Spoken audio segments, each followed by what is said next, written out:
Scott Hageman. Yeah, you drawn my chickens, remember? Oh, yeah. I'm sorry, I forgot. Nice to meet you. Scott, how you doing? All right. Let's call the meeting to order. This is September 17th. Can we have the roll call, please? Councilmember Evans? Present. Councilmember Edwards? Here. Deputy Mayor Randolph? Here. Mayor Millman? Here. Councilmember Best-Campbell? Present. Councilmember Arndt? Here. Councilmember Taylor? All present. Can we stand for the flag salute, please? I pledge allegiance to the flag of the United States of America and to the republic for which it stands, one nation, under God, indivisible, with liberty and justice for all. I move to accept the agenda in order and content. Second. A motion and a second. Any discussion? Seeing none, all in favor? Aye. Anyone opposed? Motion passes. Thank you. No special presentations. We have public comments.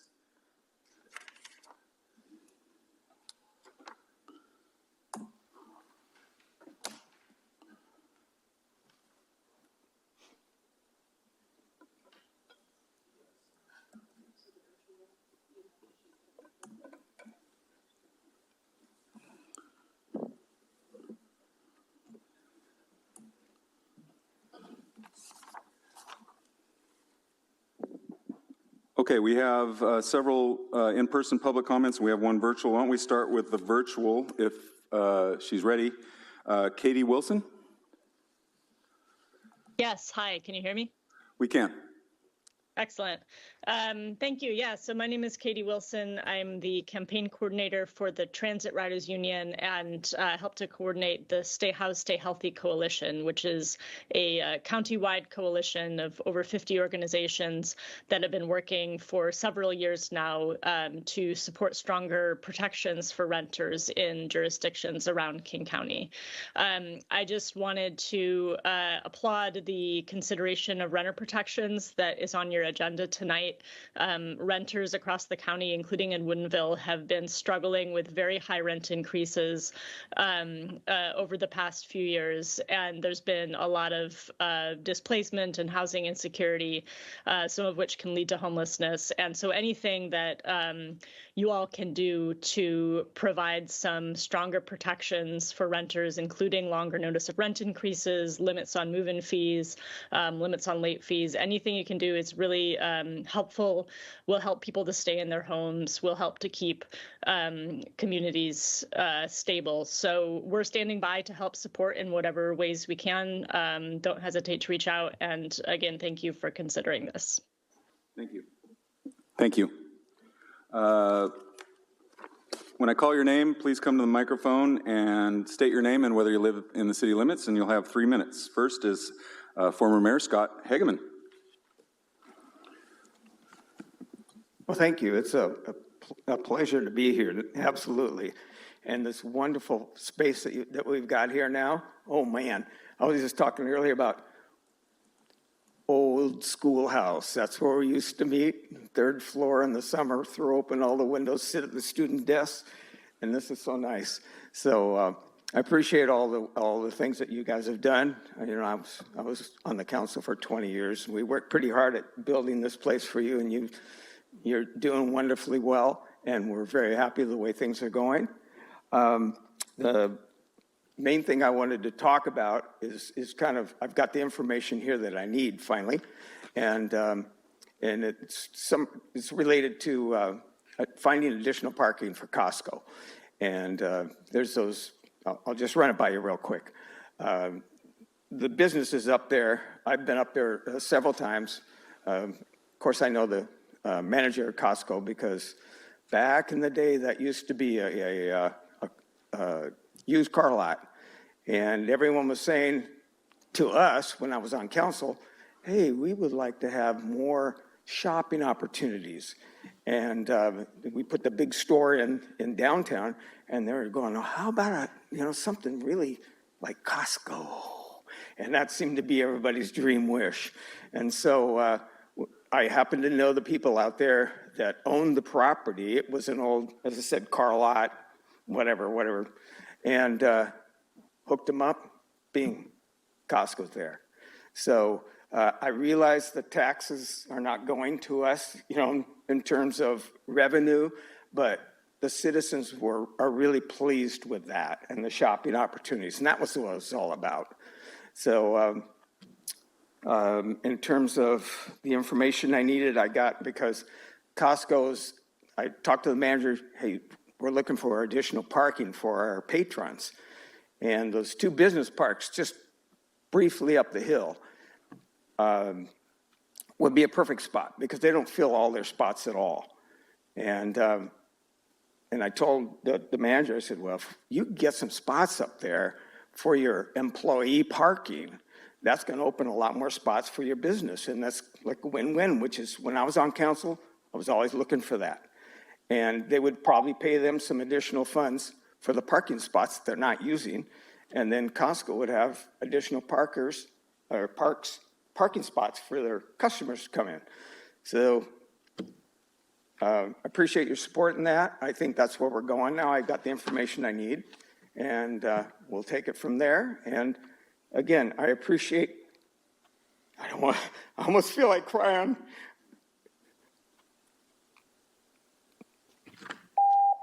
I appreciate all you're doing for the city. Been there, done that. Thank you.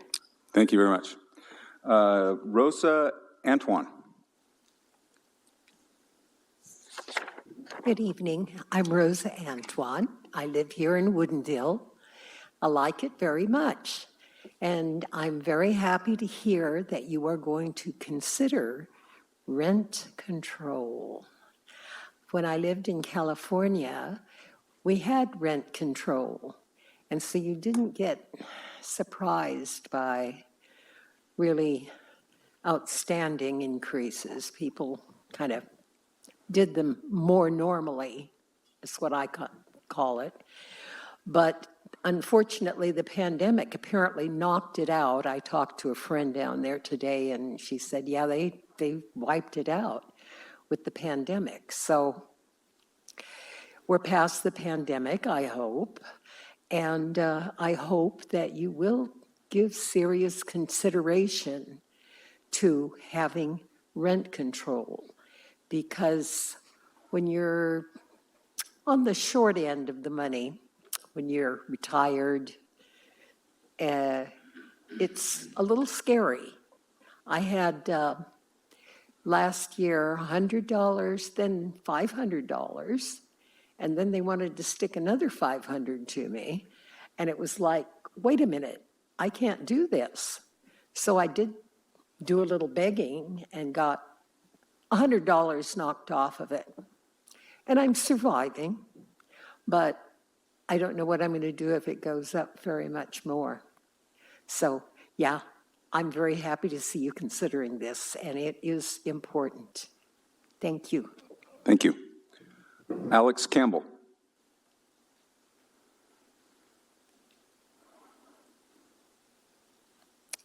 Good evening, Alex Campbell. I live in the city limits. Tonight I'm here to address the future of Old Town. And I know we've spent a lot of time in the last 4 meetings on this, but a lot of it's been deflection and obfuscation. So let's bring it back to what the actual points are. We want to protect the businesses that are there now from tax-driven rent increases. We want to prevent creeping redevelopment, pushing them out.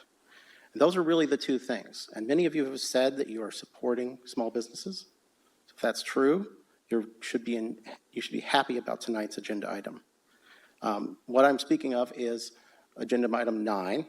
It is a prohibition on ground floor residential dwellings in the rest of Old Town. Actually, a little bit longer, it says the remainder of Old Town, some other things. And it offers 3, staff offered 3 options. Only one of them was actually asked for, but staff offered 3. A whereas statement, a resolution, and a code change. The code change was the requested version of the request. So future councils, of course, can always change zoning. You can change zoning. In fact, you could change zoning back at this moment. But let's make those terms, the resolution and so forth, more accessible. A whereas statement is basically fluff. It's the text at the top of the motion. No one reads it. It doesn't really have any actual effect on the underlying law. If I were to call this a part of a door, let's call rezoning a door, opening the door is doing that, it's just the shape of the door handle. A resolution is a memo. It's a memo from the council saying, we think we like this. Again, no real legal enforcement built into it. It's just changeable at the moment. In fact, a council could sit down at a regular meeting, add an agenda item, vote, and remove a resolution in the same meeting with no prior notice. In terms of our door, it's basically the latch. Anyone who can turn the doorknob walks right through. And finally, a code change. Code change is an ordinance. It is changing the laws of the city. It does, when it pertains to zoning, require 2 council votes as well as public notice ahead of time. So that extra deliberative time is important for the public to get to know what's coming. On our door example, it is a deadbolt. Not saying council doesn't have keys, they always have the keys. But it does give people the opportunity to know what's coming, and it's a little extra effort to open the door. So really, I'm asking you, because Ordinance 767 is still open for edit, you have the opportunity to make this change, any of 3 of these changes at no cost. So make the change that is the strongest protection for Old Town to prove that what you said is true. Make the change to prohibit first floor residential in the remaining parts of Old Town. Thank you. I hope I got the name right. Amir? Yeah, Ahmad Amiri. Welcome. Thank you. Good evening, Mr. Mayor and council members. My name is Ahmad Amiri, and I live in Woodinville for more than 35 years. I raised 7 kids with my wife, German wife. I'm here today to provide my comments on city housing plan. I believe the city should adopt multifaceted approach to address current housing shortage. While the city has primarily focused on big development by big developers in its core, there is significant opportunity to encourage a small scale private developments and subdivision by current homeowners who live in city of Woodinville. In my own situation, I own an acre of property zone R8 in downtown, but I'm unable to subdivide my property due to outdated restrictions related to subdivision on private street. Currently, the city transportation standards limit subdivision on private street to maximum of 4 homes. And the city permitting officials are unable to grant any variance or deviation from this standard. Many residential streets in Woodinville were originally built as private roads, and this limitation has been in place since at least 1990. Given the significant changes that have occurred since then, I believe it is time for Woodinville to follow example of several neighboring cities that have reevaluated the restriction on private roads. For instance, Bellevue now allows up to 9 lots. Bato allows 8. Issaquah and Kirkland permits an open number on case-by-case basis, and some other cities. While I understand the initial intent behind encouraging public street development for new projects, in many cases, converting private roads to public street is impossible. Revising the current standards to allow for more flexibility would provide much needed housing, enable homeowners to make better use of their property, encourage infill on unused land, and increase revenue for city. Even modest increase in capacity of private street would add several hundred or more homes to the city of housing stock, all without requiring rezoning or additional traffic to city core. I shared these comments with the planning commissioners who asked me to present them to you and request you to ask commissioners to evaluate the current restriction of homeowners and private street as part of plan to address Woodinville housing needs. I hope you look at that carefully, because There are many private roads, and that's another way of increasing and doing lots of things. And I appreciate hearing me. Thank you. Thank you, Mr. Ramirez. You're welcome. Jeff Lyon. And I'll give this as a part of the. Hi, I'm Jeff Lyon. I live in city limits. I would like to express my support for the prohibition of ground floor residential that is proposed today by Councilmember Best-Campbell and Councilmember Taylor. The decision at the public hearing to advance Ordinance 767 was deeply disappointing. The council made a decision to promote the interests of investors and developers over the Cookhouse Restaurant, a local business that will be displaced for the second time. I'm cautiously optimistic over statements made during the hearing that this council does not intend to allow further displacement of Old Town businesses. This proposal is one way to prove it. With that said, we need to do more. We need to protect Old Town Woodinville with historic district zoning that discourages land speculation that could destroy key piece of our heritage. That zone should include prohibition of ground floor residential, 25-foot height restriction, design standards, for example, requiring rural Americana architecture, alternating facades, period-appropriate colors, and protected view of the Sammamish River. This council has an opportunity to rebuild trust that was eroded in prior meetings, but must act decisively to protect the remaining Old Town businesses. Thank you. Thank you. Gary Harris.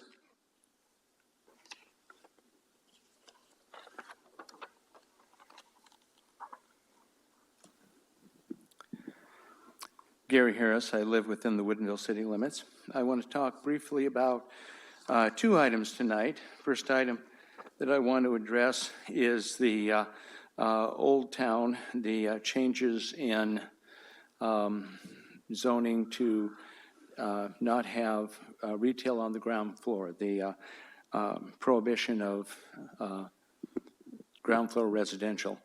So I guess I'm surprised that there aren't a lot of people here dressed in white tonight, but I guess it's just a discussion item tonight. It's not a decision, so that's probably why they're not here.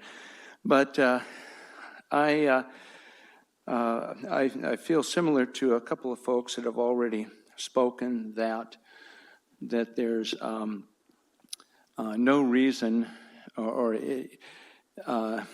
it's disturbing to me that the will of a couple of developers or developers in general is being favored over the folks that have worked and lived there for generations.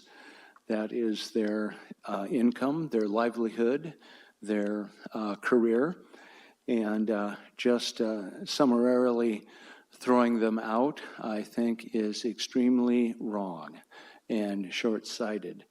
So that the change stay with just the one parcel that has the current DA on it and not expand to any other properties in Old Town. My ideal thought would be is that we go back to what it was and there's no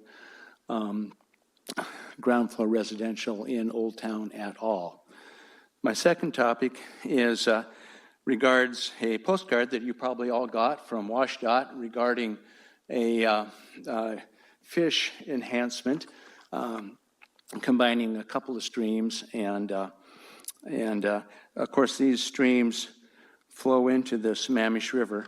I blew up the map just so I could see it a little better, and golly gosh, I was thinking, okay, so if the NERT site is here, those hundreds of trucks on a regular basis cross the Sammamish River 4 times if they come from the Totem Lake exit, 2 on the way into the site, 2 on the way back.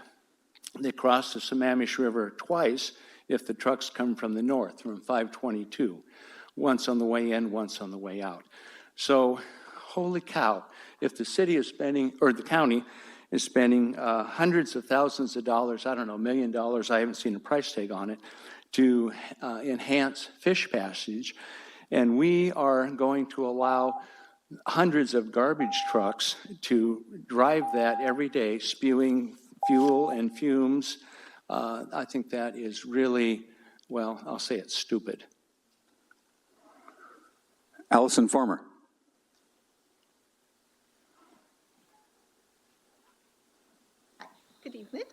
Alison Farmer, outside the city limits. I'm definitely for the prohibition of ground floor residential in Old Town. The word even captures old times, and as we know it, it never managed to stop millions of Americans drinking whiskey. If you really want to protect the rest of Old Town, you have only one choice, option 3, and a new rewrite of the ordinance is necessary. As one council member pointed out, West Point is not the first domino to fall. Main Street is just following the precedent already set by the new apartment building slicing this historic retail area. If it truly is built to the current CBD code, then that code is not strong enough. It exposes the whole of CBD to the same developer interpretation of what retail can be. No DA permission needed. You need to fix the CBD code worded urgently, properly, and permanently. You also need to install small business rent protection, displacement compensation, along with tying all bulldozing of existing businesses with the start day of new builds. All these need to be done before the second public hearing on Old Town. That's if there is a second hearing. I was repulsed by the abuse of power you showed in the first one.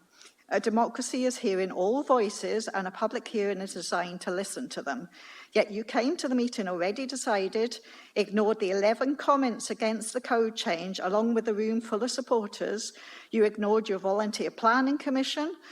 The only two speaking for the hearing, for the vote, were Main Street and West Point, both profiting from the amendment. There's no way you can justify this vote with any legitimacy or conscience. That hearing should be voted non-void and everyone come back with a more democratic one once the CBD code is changed and protections in place.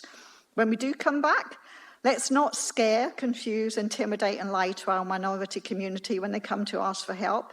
Let's not use loyalties, contacts, and power to manipulate all media outlets and control the narrative. Let's not have a bunch of our friends sending emails with the same verbiage and spelling mistakes to pretend you're listening to the community. Let's not ask 100 people either or questions with no context to get the answer you want, rather than listen to the impacted community members in front of you that fully understood their choices and chose a different option. Let's not use regulation to omit to inform, illegal spot zone, and bury all world of Old Town. There's more, but you get my drift. You heard that Old Town business owners, that they're the single mum with 4 kids and a mother to support. Julio's BIPOC business supports a larger community. These are honourable reasons, so these businesses need to be able to continue. Ask yourself, why did you apply to sit on council? What did you promise to get elected? What values do Main Street aspire to? Democracy starts with these difficult questions and hopefully ends with us all coming together to find solutions and create the Woodinville we all want to see. Let's start by making sure our small businesses are fully protected and save our Old Town roots. Thank you. Thank you. That ends our public comment. Does anybody else want to speak that hasn't spoken as yet? Okay, thank you. Consent calendar. Move to accept the consent calendar as written. Second. I have a motion and a second. Any discussion? Seeing none, all in favor? Aye. Anyone opposed?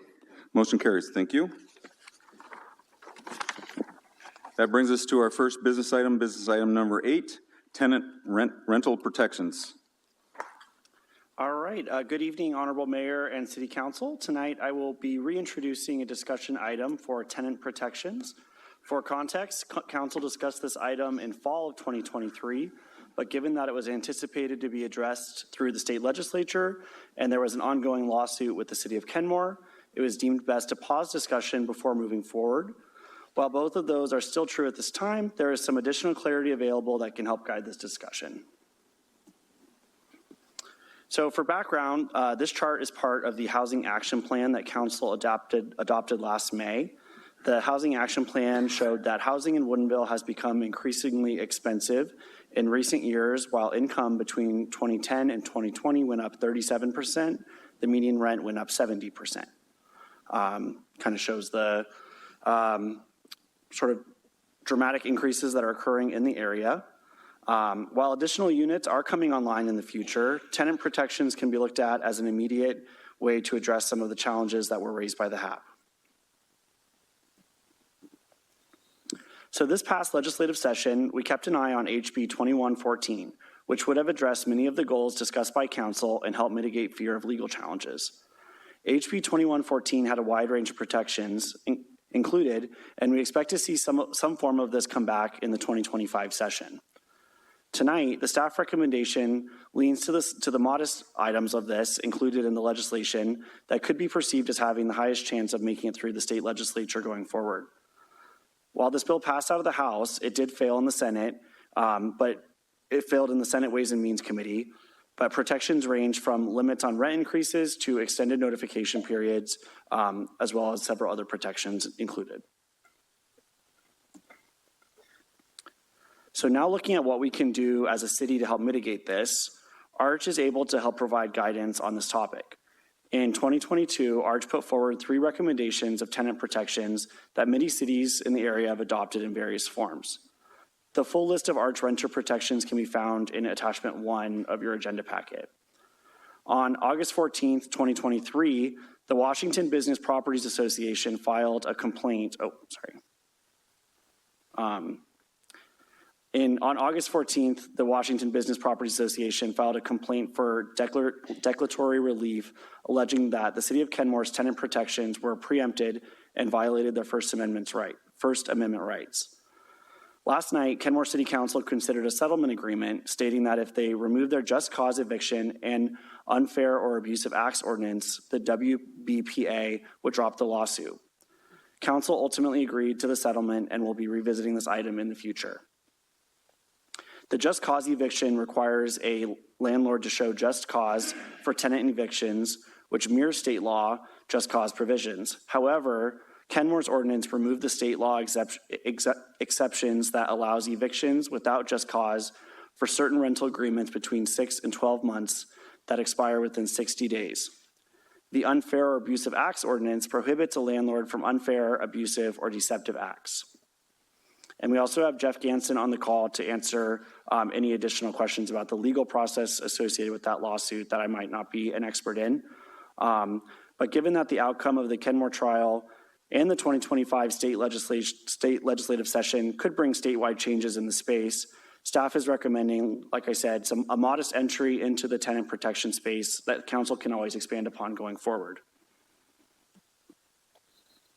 So on your screen here, you'll see that staff is recommending that council discuss an ordinance that would adopt bullets 1 and 2, a notice of rent increase and a limit on move-in fees. In Washington state, there's no maximum amount of rent that is set, and rent increases are made at landlord's discretion and according to the local rental prices, but require a 60-day notice for increases more than 10%. A 120-day notice for increases over 3% and 180-day notice for rent increases over 10% would give families time to look at their finances and decide appropriate actions. In addition, move-in fees and security deposits are capped at 1 month's rent, which in Woodinville, the average is roughly $2,000. While first, last, and a deposit could still be $6,000 to get in the door of a unit, this option also includes a provision that allows tenants to pay their move-in fees and security deposits over the course of a 6 months installment period. And given that today we're simply bringing this forward for discussion, we're happy to make any modifications based off discussion tonight before future action is taken. And just to clarify, on the screen here, you'll see that 2 of these are green, 1 is red. These are the 3 proposals that the ARCH Executive Board put forward in 2022, and the first 2 are the ones being recommended in the city of Woodinville. So with discussion today, we can implement your edits to an ordinance that we will bring back for first reading at a later date. And then just so you know how a timeline on this could work, so once an ordinance is developed, it would be brought back to council for first reading, and then upon adoption by council, it would become effective 30 days after passage. I'm happy to answer any questions, and we'll pass it back to council for discussion. Any questions for Mr. Hill? Councilmember Edwards. First of all, thank you for your work on this. I was one of the people who requested this be added to the agenda. In particular, when we're talking about more affordable housing in Woodinville, we need to also look at what happens after people are in the home to give people a reasonable, better shot at being able to maintain these homes once they're there. So thank you for these proposals here today. One thing I would ask to have a further discussion about at a further meeting in terms of if we're discussing rental protections further is the ability for tenants on fixed income to adjust the rent due date. I believe the city of Redmond has that in place there. And I think that's especially in particular important for people who are on a fixed income where they're still paying the rent. It's just adjusting that date of when it's due based on when maybe those finances become available. And that can really help keep people in their homes and give people a better shot. Councilmember Arndt. I'd like to say yes and to these recommendations. Just a couple of tweaks which I think will really help stabilize the rental market and add some additional protections for people. In the notice of rent increase, if we could allow that item to include rent plus all fees in that noticing, that would encompass all of those junk fees that landlords are using to increase the rent without increasing the rent. So if all of that is looped in, it's still allowing them to set their own rates, but it's increasing the notification that they're required to give their tenants.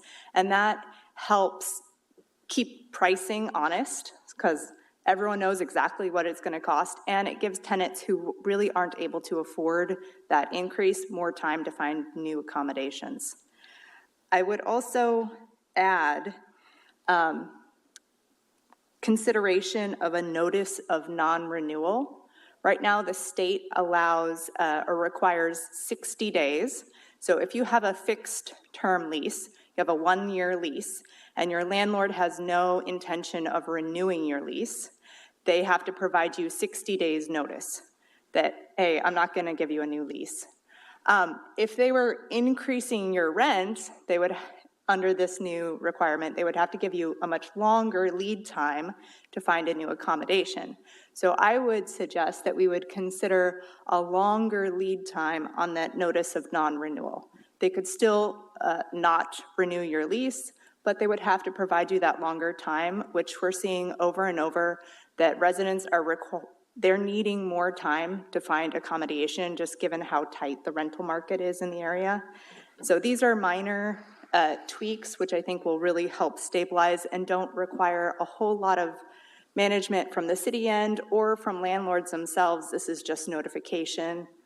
So I think those things would really help with our renters. And I think as we consider moving towards an ordinance, the way that we have a requirement that landlords notify tenants of their rights at the time of move-in.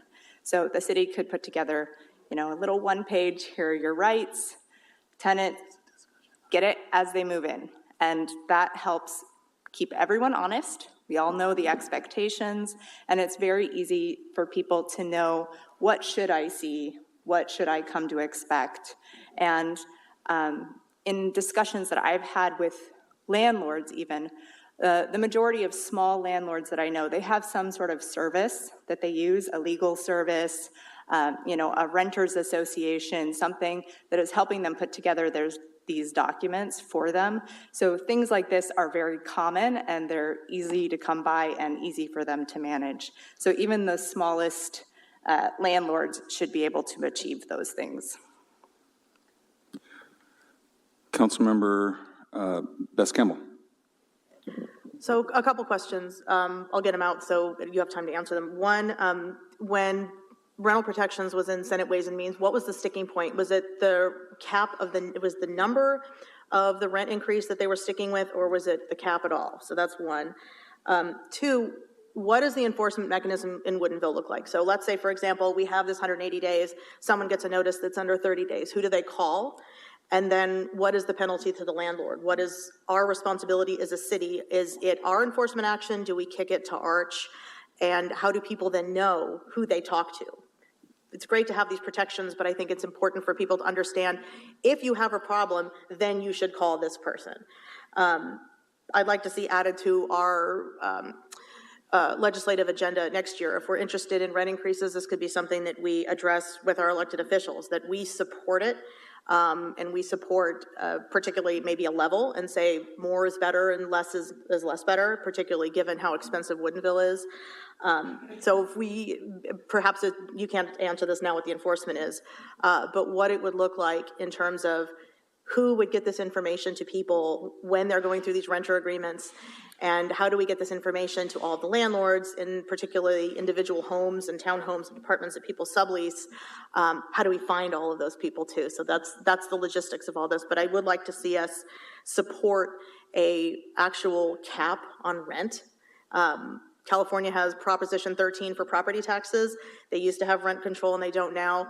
As we see, San Francisco could definitely use it. I think that Woodinville is absolutely a case where we need it because we're a very expensive place to stay. So you don't have to come back with all this. This is just something I would like to see when this comes back to us again with some of that ironed out. That would be awesome. Thank you. Great.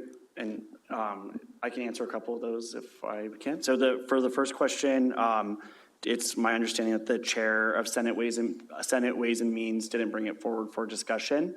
But there are, I guess, rumblings that could change going forward in 2025. So that's why we're kind of anticipating a bill similar to 2114 coming forward, perhaps a little bit scaled back, or perhaps some changes that it actually could look similar. I think there's some of the more moderate members of the Democratic Party that were on that committee might not be returning to the committee, so there's a chance that they might be able to put something forward a little bit more, I guess, assertive in this space going forward. And as far as what a tenant can do with this information to make it enforceable, we, in discussing this, is this a tool that the city can provide a tenant that they can then take with them if they would like to press charges through civil court? Is that correct? So through civil court, they could press charges against their landlord with the ordinance on their side. So it would not be something the city would be enforcing ourselves, but it would give tenants a tool that they could then take to court. I just wanted to follow up on that really quick. So it would be up to the tenant to then have to go pay to go to civil court to sue their landlord. So we'll be taking more money out of their pocket. I think it's a less than perfect solution. I know that's probably what is required by law, but that one really bothers me. So people can't afford their rent increase, but then they have to come up with the money to sue someone in civil court. It just seems like you've got these protections, but only if you pay extra for it, which sort of defeats the purpose of it entirely. So I don't know if that's anything that the legislature could address, but it seems like a fast track or a reduced fee on that one would also be appropriate. Yeah, and I think as far as including it in our agenda, there are a few points that the Arch Executive Board has for increasing housing supply and affordability in their legislative agenda that we'll ask council to look at in the next couple of months as part of ours. And then in addition to that, there's, I think, an opportunity for council to consider advocating for something in this space as well, which would be different from what we've done the last 2 years since I've been here. So I'd be interested to hear more from that. Councilmember Taylor. Okay, first question, does this apply to all rentals within the city? One unit, multiple units? Yeah, so this would be for all rentals within city limits, and there, as proposed, there's not exemptions for sort of like those mom and pop, smaller landlord tenant relationships that I remember council discussed last time was something that they were interested in learning more about. In addition, just after watching the city of Kenmore's council meeting last night when they discussed their lawsuit, this applies to new leases that have passed or that have taken place after the ordinance is in place. Okay, can we go back to the recommendations for March? Okay, I was talking with somebody that owns property over in West Seattle, and the notice of increase, the way they read this is if it's going to be more than 10%, they're going to cover their bases, and they're going to give 180 days that you're going to have a 15% increase. And then what happens if it's less than 15 and a month away, they reduce it, bring it down a little bit? So you can see the business people are going to game it and just basically say, okay, 180 days every 6 months, we're going to say it's 15%, and then we'll adjust it to what it needs to be closer to that time. Is there any protection or is there any guidance on something like that? Yeah, that's an interesting point. I think, you know, I can't speak for, you know, all renters. I am a renter myself, but I would say that would be a challenging situation for the renter because I would imagine most renters would give notice to be leaving the unit should they receive notification that they're receiving a 15% increase. But if the landlord decides to keep the price down with a new tenant, they would have to go through the hassle of finding a new tenant, which would be the downside for them. But this proposal doesn't have protections in place to stop that. But like we heard, somebody adjusted a rent down, right? Negotiated something a little bit lower. So if they say 6 months from now it's 15%, but they negotiate, they get it down to 8%, that's okay, right? Then, yeah, and then if the number that they reached would allow the tenant to stay, then that would be perfectly allowed within this. Okay, so they can just game it to the max and adjust it as they get closer. The other one is the limits on the late fees. 1.5%, okay, is that a day late, week late, a month late? What's the 1.5%? Because that's actually pretty good finance. Yeah, and that's actually the one that we're not recommending that council consider because when we discussed this item originally, we received some correspondence from landlords in the community that was the one that was the most concerning for them because that number can be extremely low. And if there's no incentive to make people pay their rent on time, then it might not be taking place. It needs to be a priority for people in their finances. So we felt that the first two struck a nice balance between tenant protections and as well as landlords' business opportunities. Okay. So I guess my sticking point is just the 120 days for greater than 3%, 180 days for greater than 10%. It'll probably be 180 days and 15%. Just understand that, yeah, they'll cover just in case. Councilmember Evans. Thank you. I think the longer people have to know their rent's going up, the better. So that to me is a bonus. And I think it's good for landlords to be planning ahead as well.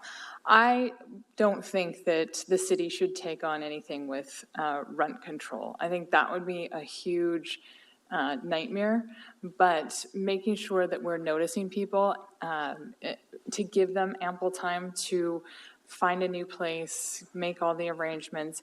I know from people that are in my kids' schools, it is really hard to find a place, and it's really hard to get everything to line up. And so it is taking people a long time to find those places. So the longer that we can give them, the better, regardless of how much it's going up. But I think once they hit the 3%, knowing that they'll have 4 months of written notice is really important. And if it's more than 10%, they definitely need that 6-month time frame to get out there and find stuff. I also agree with Councilmember Arndt that we should put in, if there's going to be no lease renewal, that should also have the same 180 days notice, because those people probably will still be in the same position of, now I have to scramble and find a place. And the market for buying or for renting is very, very tight right now. It's very hard for people to get everything to line up. So I would like those as well. Everything else that we talked about, I support as well. And just as a side note, civil court, you don't need an attorney, right? I think there's certain levels, perhaps the attorney to my right could answer that. I am happy to include more information on that in the following staff report, but I don't know the details, and I don't see Jeff on the call, so I'm not sure that he can speak to that either. So many, many years ago, when I was in college, I had a landlord that was violating the Protection Acts, right? And we took them to civil court to get out of our lease and to recover some of the damages. And it didn't cost us a penny. We just filed, and then we went in front of the judge, and it was just us as college kids and the landlord. And it allowed us to get out of a really bad situation. So those protections can be very powerful, especially for people who don't have the means to go hire a fancy attorney. So one thing that hasn't been talked about is keeping people in their homes is an effort to prevent homelessness. So affordable housing is another way that we can impact homelessness by allowing people to reasonable rent increases. I think all of this is good. I think 1.5%, if that's one day, that's not much of an incentive. I'm a longtime landlord. I'm also a renter right now. My rents are staged, so if somebody's just busy and I don't charge a late fee if they just miss a day or two. But as it increases, then the penalty increases. So I would be interested in looking at something like that. Not for somebody to penalize somebody just like, oops, I got busy, I forgot to send you a check type of thing. I also want to recognize that Woodinville is an expensive place to live. It's an expensive place to work. We are addressing that with affordable housing. We're taking that on in a big way for the very first time in Woodinville's history. We also have plans to address affordable commercial for small businesses coming up in the GB in particular. So I look forward to those opportunities because we have challenges in Woodinville by being, it's an expensive place because Woodinville is a great place to live. It's a great place to work, and so people want to be here, but that's creating challenges to our infrastructure, to our affordable commercial, affordable housing, and all that. So I'm glad that we're taking this on. I don't see any, like as I said, I've been a landlord for a long time. I don't see any problems with any of this. It wouldn't affect me.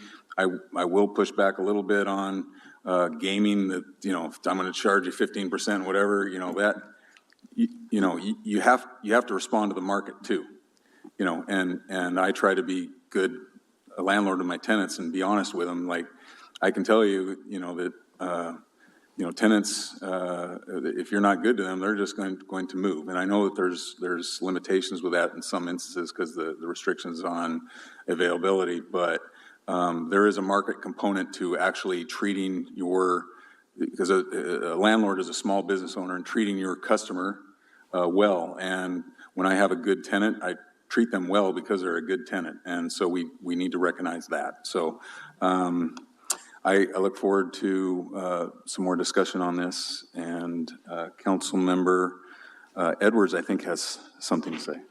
Yeah, just two more points here. First, I want to clarify something that hasn't been brought up that I think is a benefit of this as well.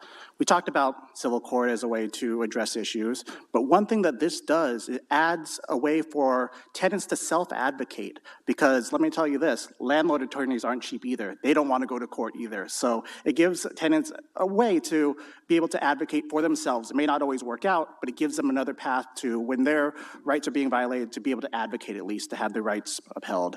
And the second thing I want to add is, I see the third one is red.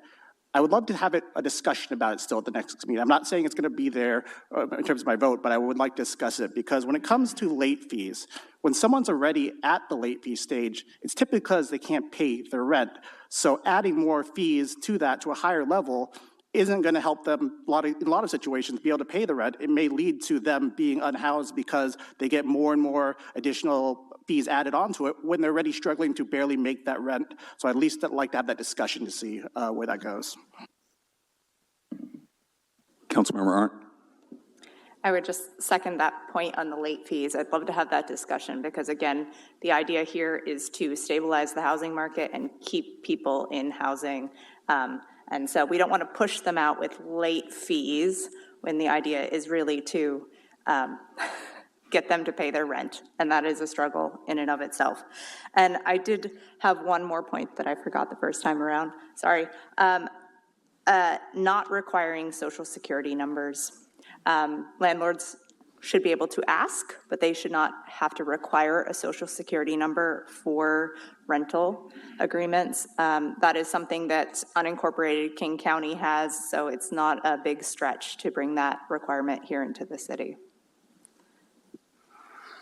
One last thing I forgot to add in my turn is the junk fees, and we kind of glossed over that a little bit. I would like us to look at and consider some of the fees. You know, if you have, you know, like $100, let's say. I'm sure in Seattle it's quite more for parking, but $100 is what I'm charged right now. If that, well, it used to be 80, now it's 100, and that's a 25% increase. And so, and then the storage units and the lockers and the this and that, and there are fees that accumulate, and I don't know that people recognize that, you know, 25% at a pop and 30% here and adds up to dollar amounts. So I think we should take a look at that. And, you know, but at the same time, you know, as a landlord, you know, there might be causes for, you know, parking fees. You know, you might add EV charging, and you're going to charge more for that. So I don't want to be something onerous, but we're talking about large increases and notification, and maybe we talk about something like that with other fees too, where there's notification, so people can make other arrangements, or we restrict them some way or something reasonable. So I'd like to take a look at that. Deputy Mayor Randolph. Yeah, I think what I've heard over and over again is just a variation on transparency on what people will pay at the end of a month. And if they cannot pay at the end of the month, or when they're starting out and renting a place, that there's a way for them to actually negotiate. And I believe it's important for us to have a part in making a way for people to be able to negotiate that, whether that's late fees or whether that's overall cost of getting into a unit. So I can definitely appreciate, even if it's not a junk fee for the landlord, it's important for the people who are paying for that to understand why it's not junk and add that level of transparency.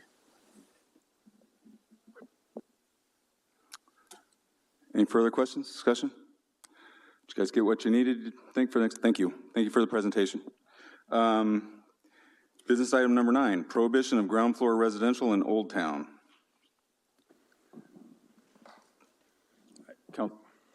Do you have a presentation? I don't have a presentation. Just briefly, you have in your packets, following a request from Councilmember Best-Campbell and seconded by Councilmember Taylor, this agenda item is coming before you.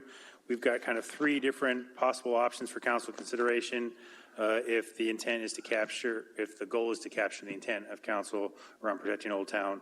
3 options in there. I can answer questions. Okay. Councilmember Evans, you want to kick us off? Thank you.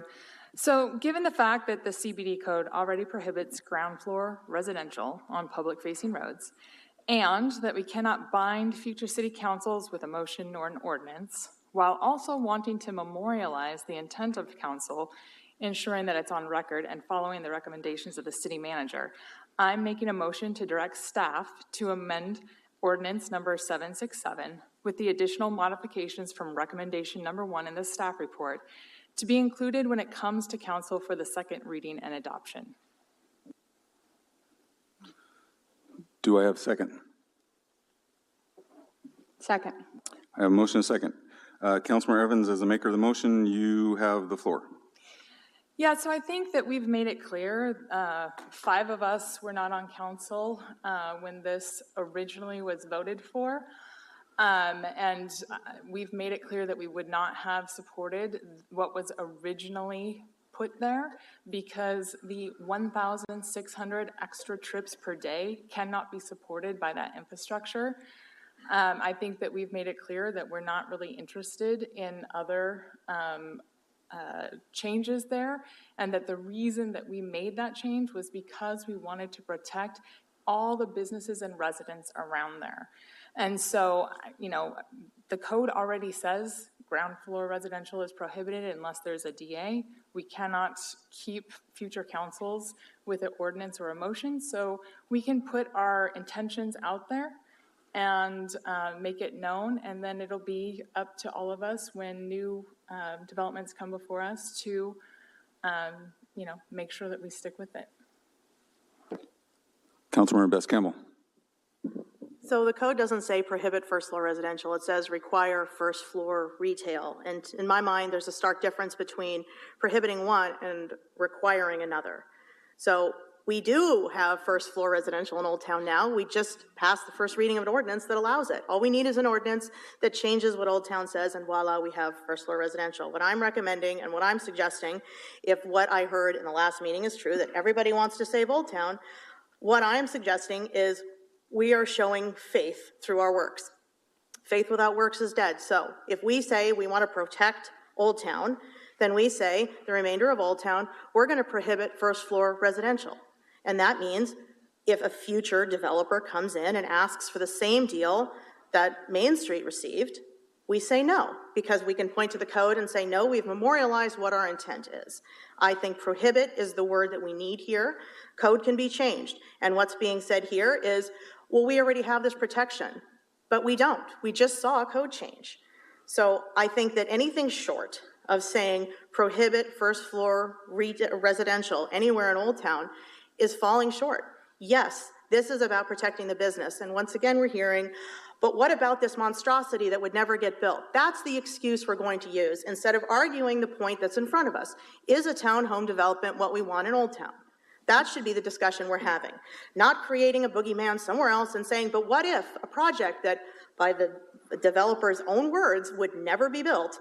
Why do we keep falling back on that? Why don't we have the honest argument about why that location in that particular slice needs to have townhomes?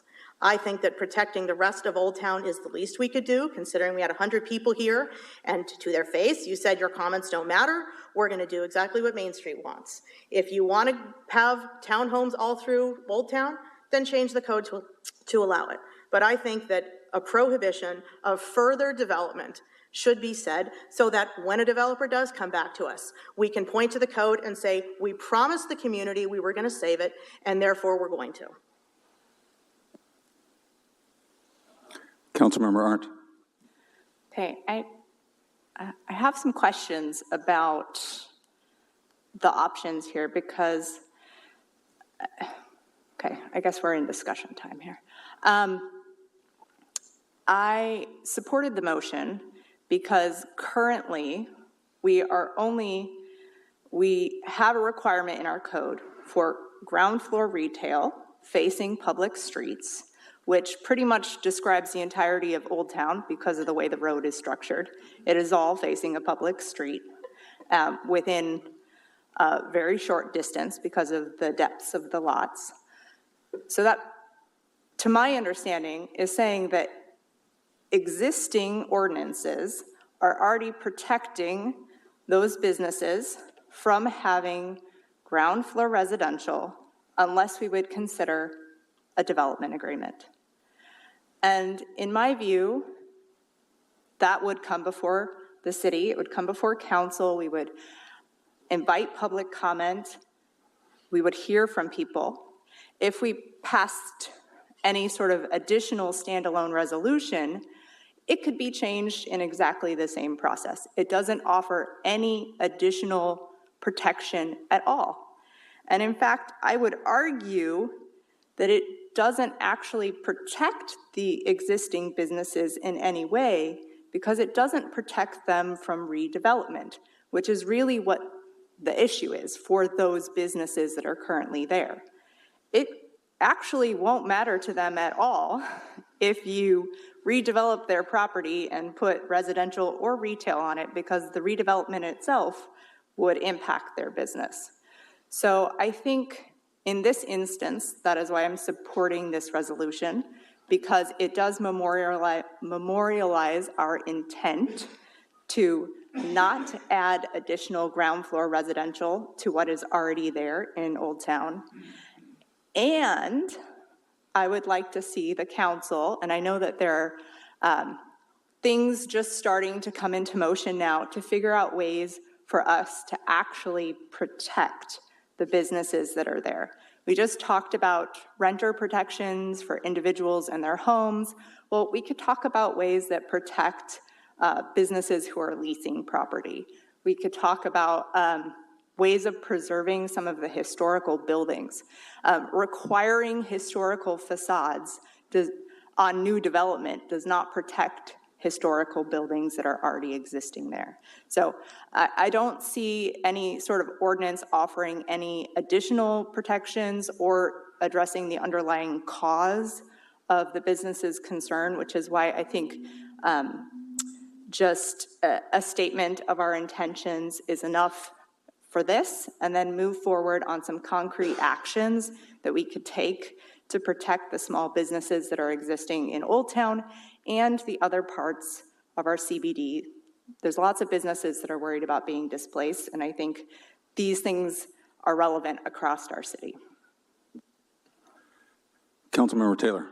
Yeah, first off, I thought it was kind of strange that we went right to a motion instead of a discussion, but that is beside the point.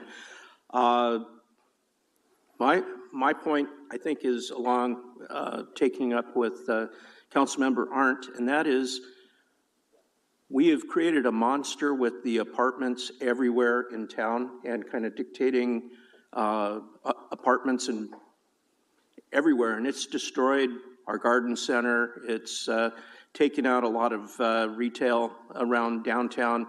It threatens the Old Town retail, and if we start rezoning around in other portions, it could impact other businesses. I think we really need to step back and try to look at solutions to protect retail in our community before it just becomes carpeted with apartments. And the retail that's underneath those apartments is not at the same level of retail intensity that we come to Woodinville to shop and partake. I might throw out a couple examples. If you go out to Northgate Mall, they've got multiple levels of retail and a parking structure dedicated to retail, no apartments above it. You go to Bellevue, they've got some new stuff over there by Trader Joe's and what is it, Target? They've got some development in there that's all retail, multiple with a parking structure, and it's kind of dedicated. Now, it's a place I can go, I can park, I can shop. But if I try to go and park and shop at Wooden Creek, or I try to go and park over here, I can't find a parking spot.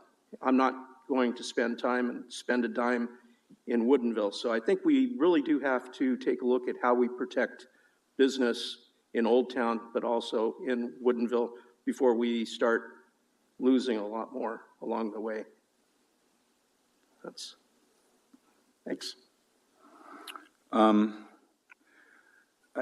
I just honestly don't really understand why we're having this conversation. Ground floor residential is already not allowed in the CBD on publicly facing streets. And Old Town isn't its own separate district. It is part of the CBD. So in the case of having the townhomes there, my vote went because that density in that area is exactly why that I support this motion, in that that area doesn't allow ground floor residential on publicly facing roads, and council members aren't as right. Almost all of it is publicly facing roads. It's a very narrow area that has very narrow lots, so it's hard to develop anything, I would assume. I'm going to support the motion. I think this is really kind of a business item that didn't need to happen. It doesn't make any sense because we already disallow it, and future councils could change anything we do here. So I talked to staff about this. Staff does not recommend this. And they said it's unnecessary, and I quote, "It is unnecessary and duplicative of the current code. Residential is already not allowed on the ground floor."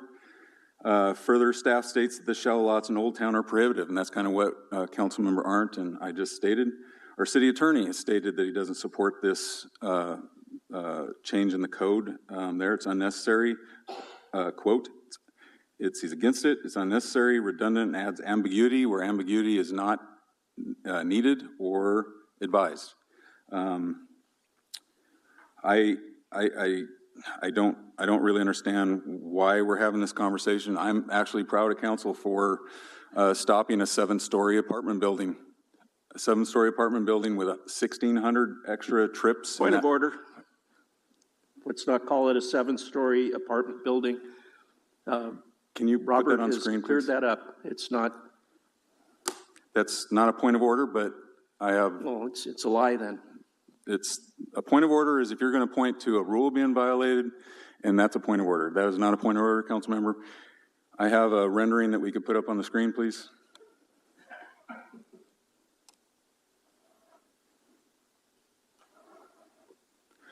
Okay, so if you follow this, level 1, 2, 3, 4, 5, 6, 7. This is on the North Woodinville Drive side. It's 7 stories. Also, it's on a grade. On the back side. If you're looking at, Robert, you're out of order. I have the floor. Well, you're telling a story. That's my true. 5 minutes. You get your 5 minutes. I get mine. So our rules are not to disrupt somebody when they have the floor. Yep. You weren't disrupted. I'd appreciate the same courtesy. 7 floors. It's literally in black and white. This is from the DA. This is from the development agreement that was signed. The 1,600 trips are a fact. That's from our traffic engineers. So I'm actually happy, and so is every citizen that I've talked to that lives in that area, that we went from 1,600 trips a day in that failed intersection to 84.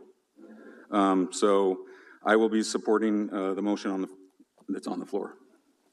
Councilmember Best-Campbell. So a resolution is just, we're going to say some words, and there's no real teeth to it. So it's, to me, an ill-fitting fig leaf. We're going to say today that we care about Old Town, but we're not going to put anything on the books because it's redundant, because any reason we could come up with, because 7-story building, because things. Why aren't we talking about the businesses that came here? I noticed that they are totally absent of this conversation over and over again. The problem here is a resolution is feel good. It makes the council feel good. I can tell you that the people who came and sat in this meeting are not going to feel good when they're told, yeah, we're just going to virtue signal very strongly, but we're going to virtue signal, which means there is no protection in the code, because as we saw, the code can easily be amended to allow first floor residential just by changing the words in the code. So a resolution is a way to feel good about yourself. It's not a way of actually showing people that you're going to make it harder on us to go forward and say, Main Street, you'd like to come in and develop the rest of that area. Great, we're happy to do exactly what we did to the first piece of property, to the second piece of property. So I don't support this resolution, not because I don't care about Old Town. I'm not supporting this resolution because I do, and this is gutless, it's toothless, and I've said it before and I'll say it again, faith without works is dead. This is not works, this is just hot air.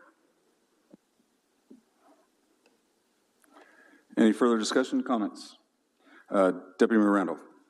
This is more of a question for the city manager.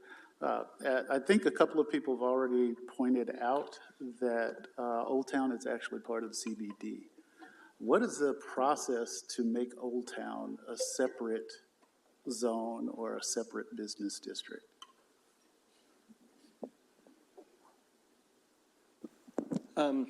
So if you wanted to do rezoning of the district, it's what you would call a map amendment, what they call an area-wide map amendment.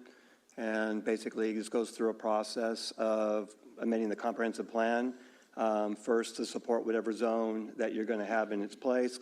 And then you would follow that up with an amendment to the zoning map with whatever zoning district is that you wanted to create for it, or if you wanted to apply an existing one. I think that clarifies. I'm wondering why we didn't head down that path instead of what we're discussing right now. Given that, I will support the existing motion. Councilmember Taylor. And Robert, can planning also identify a new zoning element that would be retail with no residential, like dedicated retail? I'm not sure I quite understand the question. Can we have a dedicated retail with no residential? Can we create a core retail center? So are you asking, can you create a zoning district that doesn't allow residential? Yes. Yeah, our general business zone is currently like that. And so is our industrial zone. But to protect the retail sector that we do have, is there a way that we could create a zoning so residential doesn't encroach? So again, the zoning, whenever you adopt a zoning district, it has a set of regulations that go with it. And included in those regulations are the types of uses that are allowed in that zone. So you would go through, if you wanted to have a zone that, like our general business, where you don't want to have residential uses in it, then you would just not include residential uses as a permitted use in that zone when you adopt those development regulations.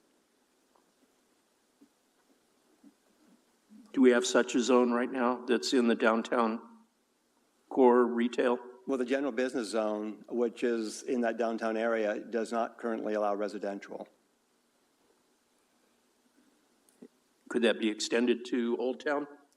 If the council wants to create a new zone or wants to apply an existing zone to some neighborhood or some area, the council can do that if they want to. It has to go through the process that was asked earlier by Deputy Mayor Rudolph, but if the council so desired to create such a thing, yes, it can be done. Thank you. Any more discussion? Any questions? Anybody? I'll just like to add on to that a little bit. So when we have this discussion in Old Town, the residential supports retail. Residential, in this instance, the townhomes, they will be customers to the retail in the area. I mean, they're right down the block. It's what I live. I'm at the local businesses that are close to where I live all the time. And that's just a natural phenomenon. So having residential near or above our small businesses is supportive. So, and I look forward to, as I mentioned earlier, I look forward to having a robust discussion. I have some ideas on how we could ensure affordable commercial, and I look forward to that. But as a council, our job is to not just put wedge projects into areas where the sidewalks don't exist, the parking doesn't exist, it's not walkable, it's shoehorned in areas. So that's what we should be looking at, is good development. And in this instance, we encouraged affordable ownership opportunities, and also ownership opportunities, which is a mix of housing that we are missing in Woodinville. And so that's an aside, but it's adjacent to what we're talking about or what's been mentioned. So, but I will be supporting this. Any further discussion? Seeing none, let's have a roll call vote, please. Councilmember Evans? Aye. Councilmember Edwards? Aye. Councilmember Best-Campbell? Mayor Millman? Councilmember Arndt? Yes. Councilmember Taylor? No. Deputy Mayor Randolph? Yes. Motion carries 5-2. Thank you.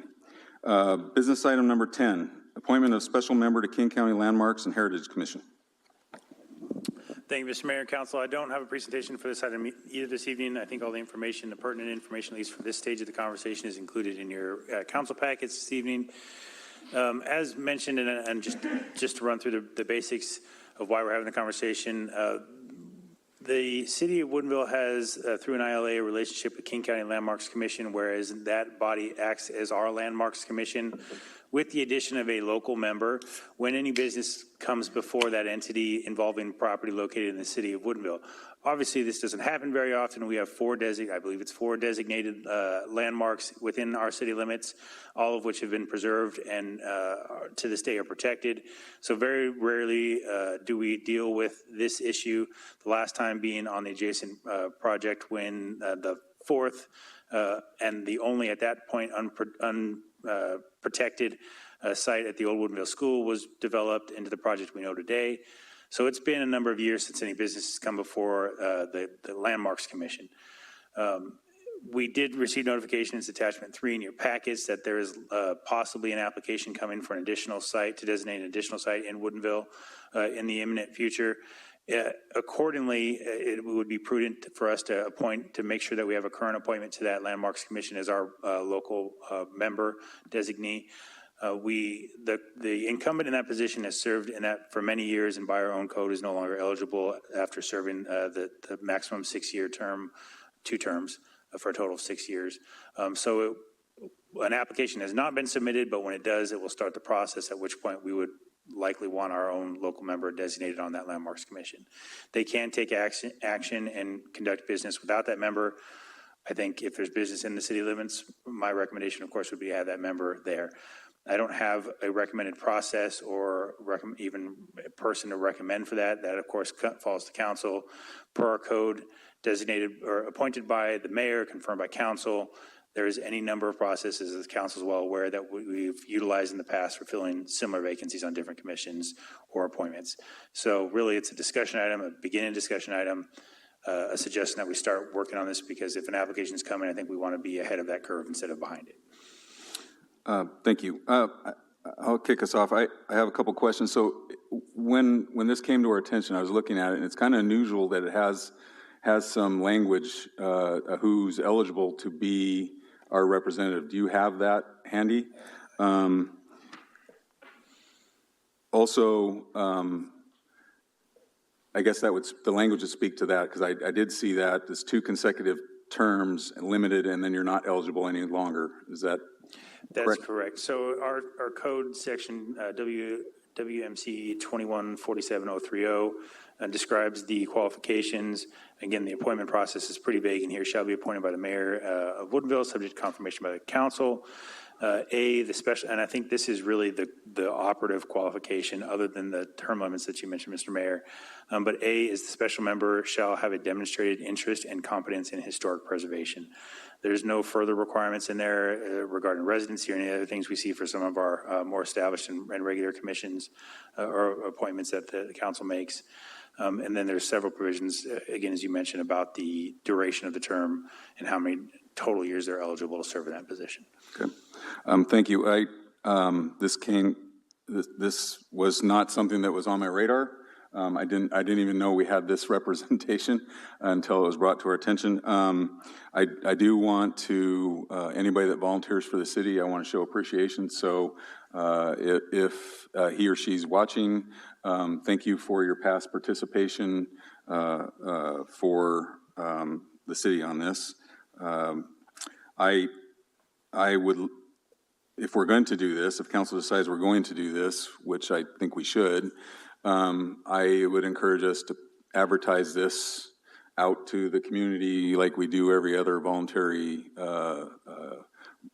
position for representing Woodinville. So, Councilmember Best-Campbell. Mr. Buchanan, you and I had a conversation about this, and I had an entire metric ton of questions, and I just wanted to get them out. I don't see Jeff on the call, but what is the responsibility of the city now that we know that part of this site is going to be potentially designated? Are we prohibited from then, if let's say, for example, Green Partners wanted to quickly sign the DA and come at us and say we needed a permit right now, would they be able to demolish the building? And what are our responsibilities as the city to prevent that from happening while Landmarks Commission? These are big ifs and big unknowns. I don't expect an answer, but what can override a landmark? So let's say the Landmark Commission says, yep, this is going to be a landmark. What is the override that either the city has or the landowner? And what sort of legal battle would ensue? Has this happened before? What have been other cases in which you have an unwilling landowner who has a designation thrust upon him as in this situation? Basically, I want to know, what is it that the city needs to do to keep itself out of the fray and just be we have a person there, but we don't want to put our toe necessarily in the water that would either anger the owner, and it would make them sue us for being duplicitous with the designation, or vice versa, that Landmarks would tattle on us to whomever it is they could tattle on us to. And then the last question is something that's a little bit more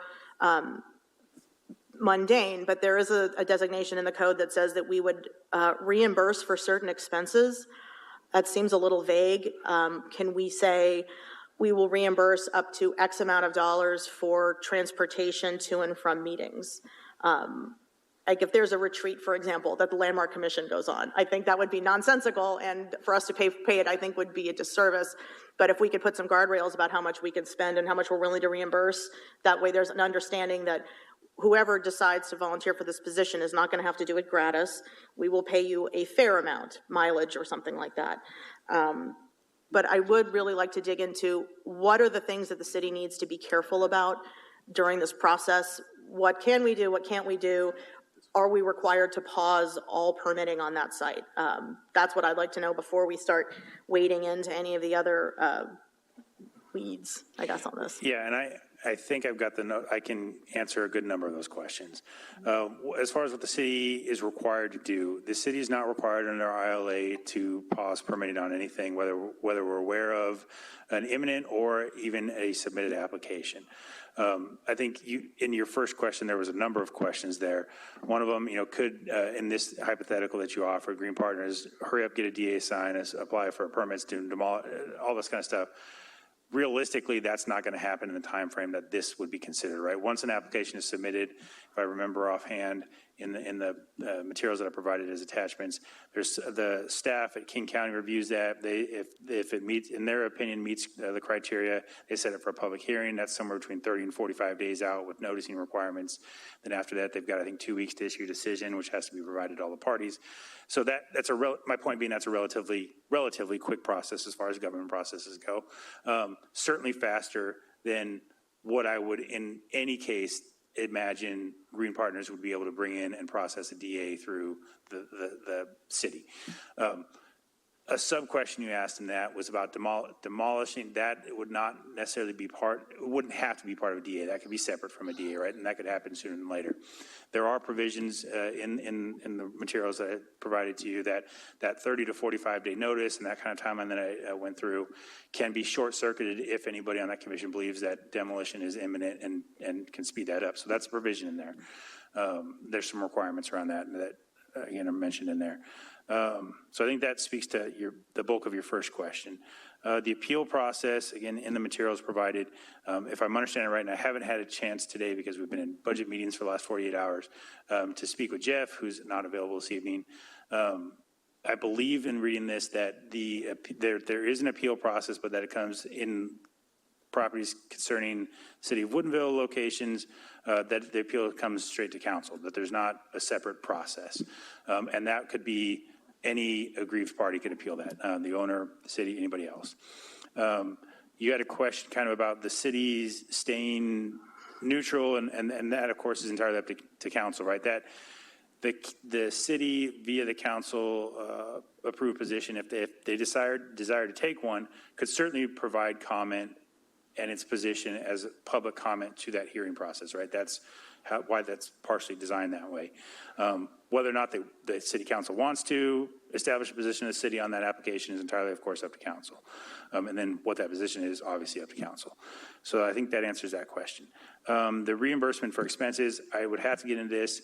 I think this is most likely where a strong argument would be made that any of our travel policies, our reimbursement policies that apply to staff and to council unilaterally would probably bear here too, where it's reasonable expenses for, mileage, meals, that kind of stuff. It's not, you don't get to go to the 3-week retreat in Hawaii. So I think that answered the bulk of your questions, and tell me if I missed any. But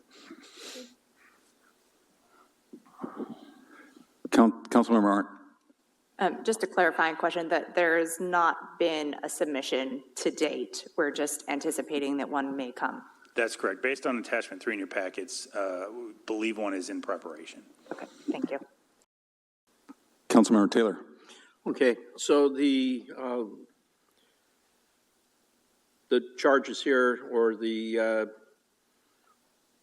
compensation values, How much have we historically paid? I would have to double check, but like I said, there's been one business item before that commission involving within city limits property in the over 9 years that I've been here. And I don't recall, I could be wrong, there may have been minimal expenses for mileage and meals kind of stuff, but there's nothing that I recall offhand. Okay, and can you name the person that had the position before? Yeah, it was for a number of years, Miss Phyllis Keller was the incumbent in that position. And so she volunteered, or did she get paid? No, it was not paid, right? This would have been for reimbursable expenses, like I said, mileage and stuff down to Seattle for the commission meetings. And I don't recall, as far as her volunteer or appointment, well predated my time with the city. So I can't speak to what that. And are we looking at a volunteer, or are we paying somebody? Oh, no, these serve, per our code, serves without compensation. This would strictly be reimbursement of expenses such as mileage and meals. It's an unpaid volunteer position. Okay. Thank you. A question on, so you said that we have 4 designated and preserved historic landmark spots in Woodinville. What is generally, I mean, it might not be every time, but what's generally constitutes something that gets landmarked? What my follow-up will be, what in Woodinville meets that criteria? Yeah, we have 4 of them. We have the Hollywood Schoolhouse, the Hollywood Farms, and this is one of the small buildings located on Chateau St. Michel's property. The DeYoung House, of course, which we're all familiar with on 171st, and the Woodinville Schoolhouse directly next door. So those are the 4 that we have designated. I would have to go through and probably try to synthesize for you what the eligibility criteria are. I don't have that at my fingertips. I apologize. So this is unfamiliar territory for me too, but generally when we're thinking about historical building or location, it's something historically of some significance, whether it's something that happened there or architecture that's historically significant, or is there any other criteria that I'm missing? So this is going to be a lot, but the purpose, and it says to designate, preserve, protect, enhance, and perpetuate those sites. So I think get into your question, Mr. Mayor. Those sites, buildings, districts, structures, and objects which reflect significant elements of the city's, counties, states, and nation's cultural, aesthetic, social, economic, political, architectural, ethnic, archaeological, engineering, historic, and other heritage. Okay, so it's a lot bigger than I thought. But what that doesn't say is that it's simply old. Right. It has to have some significance to our communities or the country's heritage. If we do appoint somebody to this, it's kind of an unusual thing where we're not really giving them a work plan like we would planning or public spaces or whatever. Do we give them a direction, or do they just do what they want, or how does that work? There is nothing that I see in there that binds them to represent the city's position on this. So we appoint somebody, they're supposed to apply the criteria that we've set forward generally in our code, right, that our interest is this. But how exactly that's interpreted is entirely up to that person, I think. So in theory, we could vote a direction on something and they could go the complete we could vote unanimously on a direction and they could go the complete opposite. I believe that's correct. The remedy, one remedy, of course, would be a new appointee at some point, but that's, I think, a future discussion. Okay.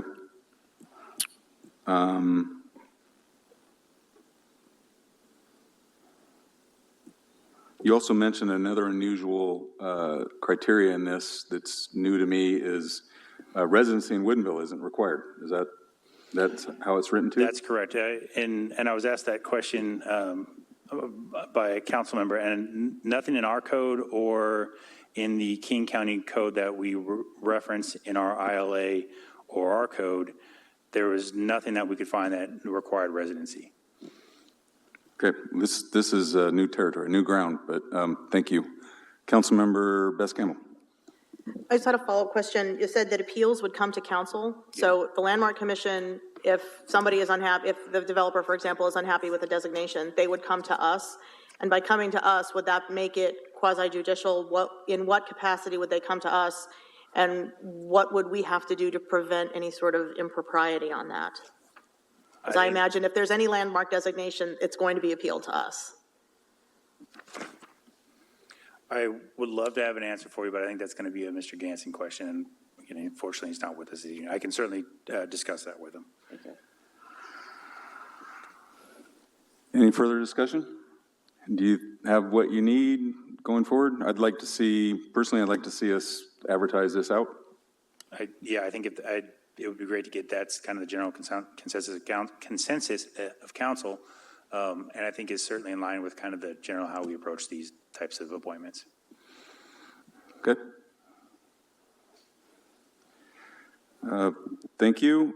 Business item number 11, study session Planning Commission's recommendation on amending Chapter 21.37 WMC Washington Municipal Code pertaining to off-street parking regulations. Mr. Grumbaugh.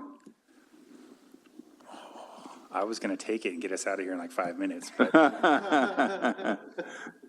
What can I say? I got great timing.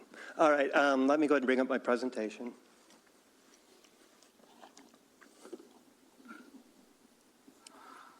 All right, this is something that's actually been in the works for, I think we've been talking about this for about the last couple of years with the Planning Commission, and completed the work earlier this year, and I've been able to finally get this here to council.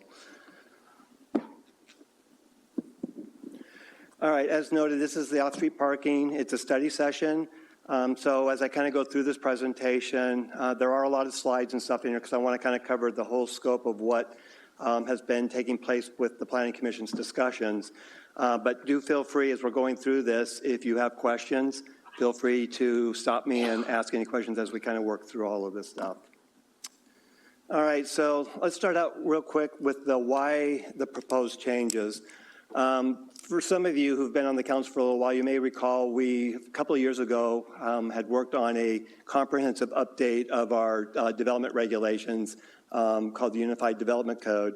And during that process, we made a decision to separate out the off-street parking requirements, with the main reason behind this is so that we could basically do a much more in-depth review and be a little bit more thorough and taking a look and potentially bringing proposed changes forward to you. And a lot of this is because there were going to be some substantive changes that we were potentially going to take a look at. And so we just, like as I mentioned, wanted to make sure that there was an ability to have a really good in-depth conversation on it. So the Planning Commission started working on this over 5 meetings back in 2023. They had a hearing. They actually had the hearing. It went over 2 different meetings before they voted on forwarding a recommendation to the City Council. Shortly after that, though, we did end up placing the recommendation on hold as far as bringing it forward due to a combination of things. One of them was the staff workloads, and the other thing was that there were these new requirements starting to emerge from the State Auto Growth Management Act. So we kind of wanted to see what was going to be happening with those. So instead of having multiple code amendments being brought back to you, thought it would be better to try to consolidate all of this and then bring one recommendation forward to you. So the Planning Commission took this back up with these additional changes to be considered. Had a couple more meetings and looking at revisions to the original recommendation. And then we had a hearing back on June 26th. And again, they voted to forward a revised recommendation to you. So this is going to get a little bit into some of the things that the Planning Commission had discussed in putting their recommendation together. So it started out by, we were taking a look at how parking can affect or shape the landscape of a city. Parking standards are one of those really critical regulations that you want to try to get it right because it has a combination of things it's trying to address. One is it's trying to address the potential impacts of too much parking, people trying to find parking spaces. But the other part of this is that parking also, because it plays such a major role in businesses, in homes, in our auto-oriented society, it plays such a major role in determining how our community is shaped and how it looks. So if you have a place with like surface parking, you might not have buildings very close together. They may be spaced apart. On the other hand, if you want to create more dense of a pedestrian type environment, then you're probably going to want to look more towards structured parking and allowing, but if you're then going to be looking at structured parking, you got to take cost into consideration in addition to the traffic, or excuse me, in addition to the parking impact. Because on average, and the numbers I've got up in here are actually a couple of years old, but it costs on average about $30,000 to $50,000 per stall. That's a starting point. Then when you start taking other things into consider, like design, if you have to go deeper into the ground because of water, that price per stall can skyrocket. And so you can see, based on the number of parking spaces, that this can add significant costs to a project. So it's really important, as I mentioned, to try to get this right. So ideally, you want to try to find this balance where you're requiring parking, but you're making the maximum or most efficient use of that parking that you're requiring. And historically, parking's been based like on single-use peak parking demands, which has always resulted historically in oversupply of parking on typical days. Now, I'll note this, and I think I may repeat this a couple more times. When we look at parking requirements, we don't look at worst-case scenarios. And the big reason, again, for this is because we don't want to overpark because of how much this, both because of cost and how much it can shape how our environment looks. So what you generally try to do is you try to craft your parking requirements to be kind of more based on normal or typical days. That's kind of what you try to strive for. So in the original Planning Commission recommendation, a couple of things that were substantive changes that we were bringing forward. One was we wanted to change over from net floor to gross floor area in calculating minimum parking requirements.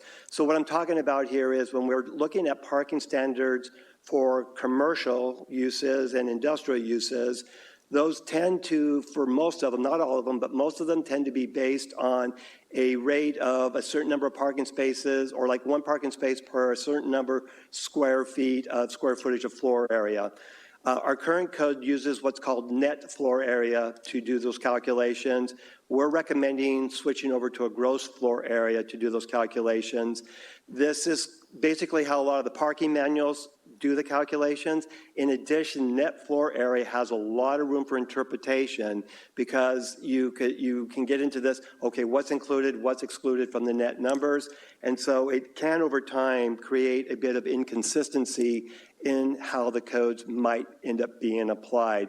By going to gross floor area, we're more consistent with the manuals, and it creates a more consistent, because you're not really going to be arguing over what is net. It's basically everything inside the walls of the building. Another thing that we looked at on here was, and this was based on low impact development stuff, that was one of our earlier stormwater permitting, municipal stormwater permit requirements, where we put a cap on the maximum number of parking spaces. So we have minimum requirements, but then we also have a cap on the maximum number. And again, this was because we're trying to limit the amount of impervious surfaces, which is a way of trying to limit the impacts from stormwater. But as we were kind of thinking about this, if you have a mixed-use building that has uses on top of it, like residential or stuff like that on top of the building, that impervious surface is really not going to change when you're stacking things on top of each other. So we really took a look at this, and in order to stay consistent with the municipal stormwater permit, we wanted to be a little bit more flexible with this in allowing, if a developer wanted to allow additional parking spaces, we wanted to create that opportunity. But to be consistent, what we looked at is really only applying that standard when you have like surface parking. So the maximum parking standards would apply to like a surface parking lot because more parking, more impervious surface. But if you have like structured parking with uses on top of it, you're not really going to be affecting the amount of impervious surface because somebody decided they wanted to build additional parking stalls. So that was a piece that was added. That was part of the Planning Commission's recommendation. Another thing that's been, it's a little bit more unique probably to places like Woodinville, and Walla Walla is also another one because of our tourism and because of our wine industry. There's a lot of events that have, over the period of time, have become more and more incorporated into wine tasting uses and stuff. And the consequences of that is that you've got more outdoor spaces starting to be used for these events. Now, if it only happens once in a while, it's not a big deal, because like as I mentioned before, we look at normal conditions, but we've noticed that, in particular since the time I've been here, we've noticed that the frequency of these outdoor events has becoming more and more frequent, and therefore these parking impacts and the generation of additional parking is becoming a more permanent condition. So we were looking at where typically we see these becoming more permanent conditions on the outdoor spaces, and so there's new provisions that were added regarding that. Another thing, and this was based on our experience actually with this project right next door to us, we didn't have any requirements for loading spaces for residential. We do have them for commercial and industrial, but we didn't have them for residential, and thought that this would actually be another thing that we probably should look at potentially adding, because we had noted from our experience with the Civic Campus project here, not having loading spaces for the residents to park their moving trucks and load and unload stuff definitely creates an impact. So there's a new requirement around that. And then there was a hard look at the parking reduction provisions. And one of the key things as we were looking at this was trying to find ways to create better consistency and allowing less, I'll use the word, artistic approach to parking reduction studies. So, so we took some of our experience and we incorporated a lot of that in there. And then there was a last minute thing that got added. This was one of the first of the GMA requirements about parking reduction requirements near transit facilities. There were these standards that we had to incorporate into our codes.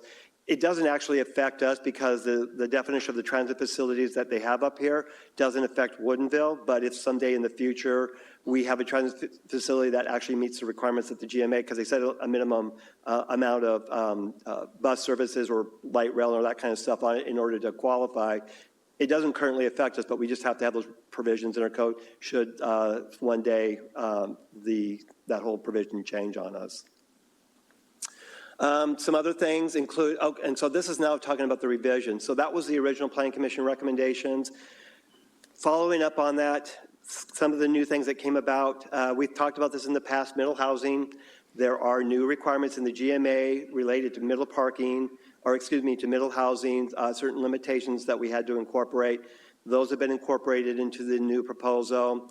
There was also a new requirement that came out of, I think it was the last legislative session, about parking lot design standards for residential. It doesn't apply to commercial or industrial, but it applies to residential, and we had to adopt those parking lot design standards. So those are also incorporated in there.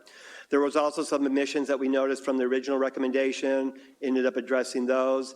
Some other things that also rose up actually after the Planning Commission made their original recommendation, sports courts. Particularly pickleball has actually been one of the big ones, and to some extent tennis, where we've had actually a lot of interest for pickleball folks wanting to establish new facilities here in Woodinville. But our current off-street parking requirements are making that impossible because they actually way overpark the standards. So we took a look at this. We actually took a look at the parking manuals and ended up making revisions based more consistent with what the parking manuals suggest, which is basically instead of doing by square footage, it's based on number of courts. And then if you have a clubhouse, we use square footage for that piece of the puzzle. So that was one. And then another thing that has come up has been about preschools and daycare.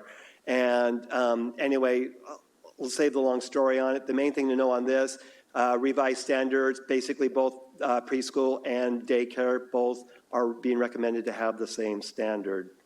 And then there were further edits on the parking reduction. We found that those were a little bit too tight. We needed to kind of work those languages a little bit better. So we made some, we didn't do really anything substantively changing in them, but we did make changes in terms of language and in terms of some of the things that we were looking at that goes into the parking reduction studies. And then we also, because there's been new requirements from the state building codes regarding electrical vehicle infrastructure, and so there were revisions made to be consistent with that. And then finally, there were new requirements around ADU parking. Our current codes are actually compliant with the GMA requirements. We just, though, instead of having them in the ADU standards, we just moved them in to be with the rest of the parking standards, so we just kind of consolidated them with that. So I already kind of talked about this a little bit about why the gross floor area. Again, it basically allows us to have better consistency versus our current approach with net. And then one of the things, so when going to gross floor area, we needed to do an evaluation of the tables that have the standards as to how many parking stalls per the various standards and stuff. And so we ended up going through this and did a combination of things. We looked at our current code and experience.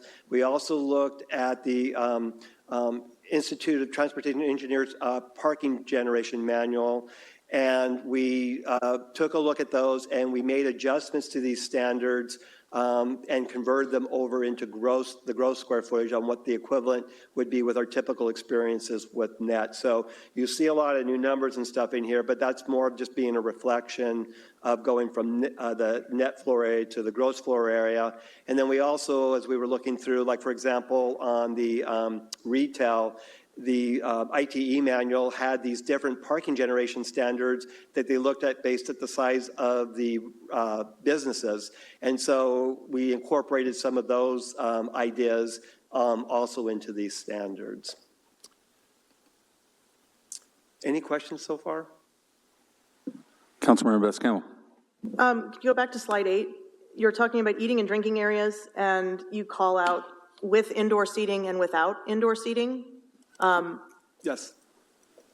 How many places do we have in Woodinville that have no indoor seating?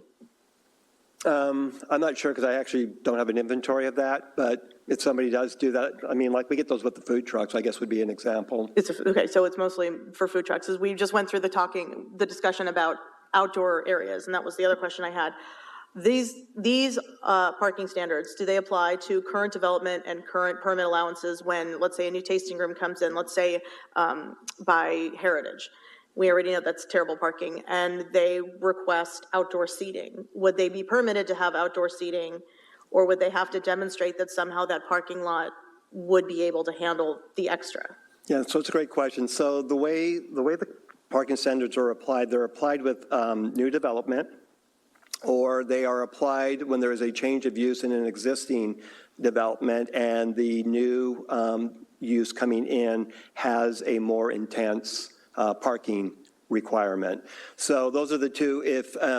But if you have like a like for like, right, you mentioned the tasting room, if you have a like for like, a tasting room is replaced by another tasting room, and let's say they actually were below, for whatever reason, the parking numbers were actually below, they would have non-conforming rights, and those non-conforming rights would be continued to be honored on the parking places. So it only would apply in existing developments when the use going in generates new parking requirements or additional parking requirements above and beyond what the current requirements are. So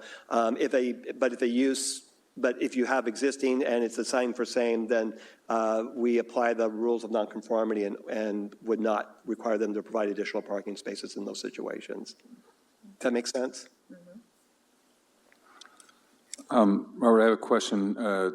It's kind of on topic, but I've always been curious about, the peak demand. Some businesses have a peak demand or concerts or things that are going on that drives up from the typical thing. Here we have ball games on the weekend, and we have farmers market, and the demand for parking drives up, and then Wooden Creek will have something over there, and then the concerts and that type of thing.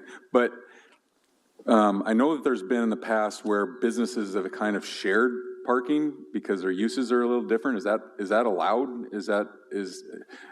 How do we handle something like that? Yeah, and we're going to talk about that a little bit later in the slide here. But I mean, basically the way parking standards are applied is so we start out and we look at the uses and their floor areas or whatever the standards and stuff are. We calculate the parking requirements for each of those uses.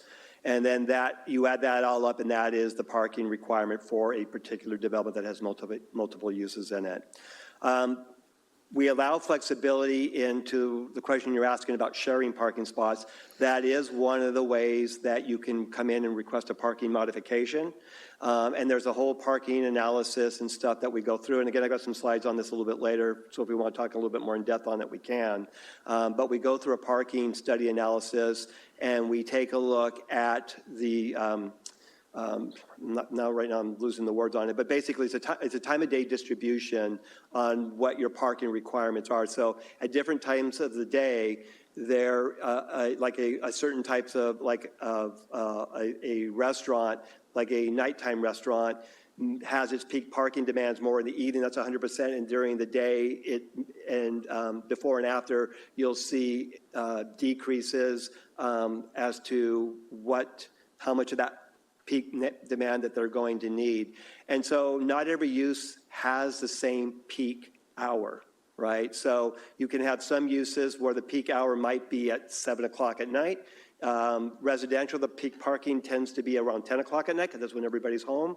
And then in other cases, you might have some that's noon, or sometimes, not very often, but even every once in a while, there can even be potentially use that has a peak demand that might be even in the morning. And so when you have these multiple uses, you do this evaluation, you look at the parking demands based on that time of day utilization, and you can kind of come up with the overall development's peak demand when all the uses are open, figure out what that is, and then you might make that what your reduction could potentially go down to that number, and then they can share the spaces. Is there any consideration with anything, you said time, but is there anything consideration with seasonal? Like some businesses might have peak seasonal time, but others, might not. Is there any consideration for that? That gets really complicated, and generally there aren't really too much in the permanent businesses that actually have that. Usually if it's seasonal, it's going to be more of a temporary type of use. But when we do the analysis, if somebody actually wants to do the parking study, there wouldn't be anything necessarily prohibit that, but that's not really typically how it's done. So if somebody had an outdoor summer events, some business had outdoor summer events, but an adjacent business had indoor non-summer events or on non-peak use days, would they be able to make a case to share parking in that instance? Potentially. Again, what we'll do is we start out as determining what those parking requirements are for each of the uses based on our tables. And then if they want to go through a parking study, we would take a look at what those time of day distributions are. As I mentioned, they do vary. They can vary by the day of the week, but they don't generally vary by season. And in fact, this is one of the areas where some of the creative artistry has taken place with our parking reductions, because we have seen some parking studies pick kind of a low season. But the use is there all year long, so you're trying to make sure you provide. But to the ability somebody might be able to lease, that can then potentially get into parking demand techniques. If they can show justification where maybe they're going to lease out some of those spaces to another use. There may be some ways that you might be able to make some of those things work. But like I said, typically we don't go seasonal, but it doesn't mean it couldn't be done. Thank you. Councilmember Taylor? Yeah. What is a parking stall? Is that defined? Yeah, we have dimensional standards for it. And do we define what, maybe for tasting rooms, if we're encouraging coach or the, little minivans or the buses and things like that come into town? Yeah, are we doing anything to size the parking so it can be usable by? So our parking standards we have a standard stall requirement for surface parking lots and for structured parking lots. And then, as I think I mentioned earlier, we also have a stall design standards set for residential that actually has to meet state requirements. There are additional requirements by the building codes for things like accessibility, that you might have to have like a van stall for that.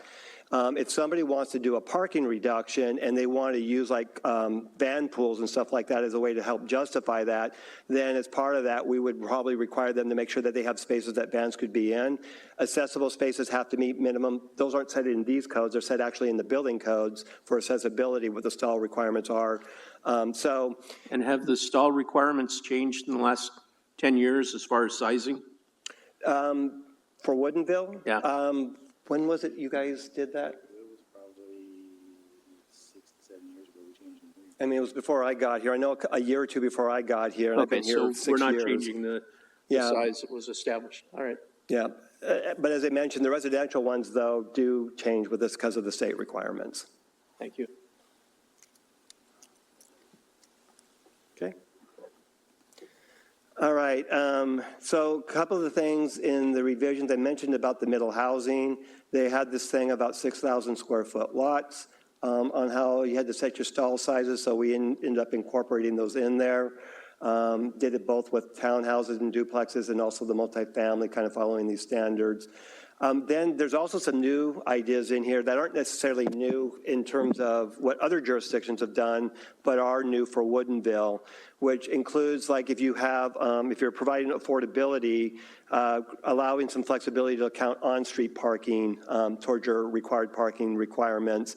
And additionally, for some of the guest parking spaces, because the guest parking spaces we actually have in here are a little bit over the GMA requirements, but we thought by maybe creating this flexibility with the on-street things, and we should be able to still pass mustard with that. So some new ideas for Woodinville, not necessarily new ideas in the region and stuff, but allowing on-street to be incorporated in certain situations. And it's also kind of to help Osh out a little bit too, because we constantly get, these developers that want to modify their road standards and not include parking in it. Now there's an incentive to make sure that they actually follow those drawings a little bit more closely because it can actually work out to their favor as well. So, and I would note that, these on-street, when you count them, they're not excluded to that development.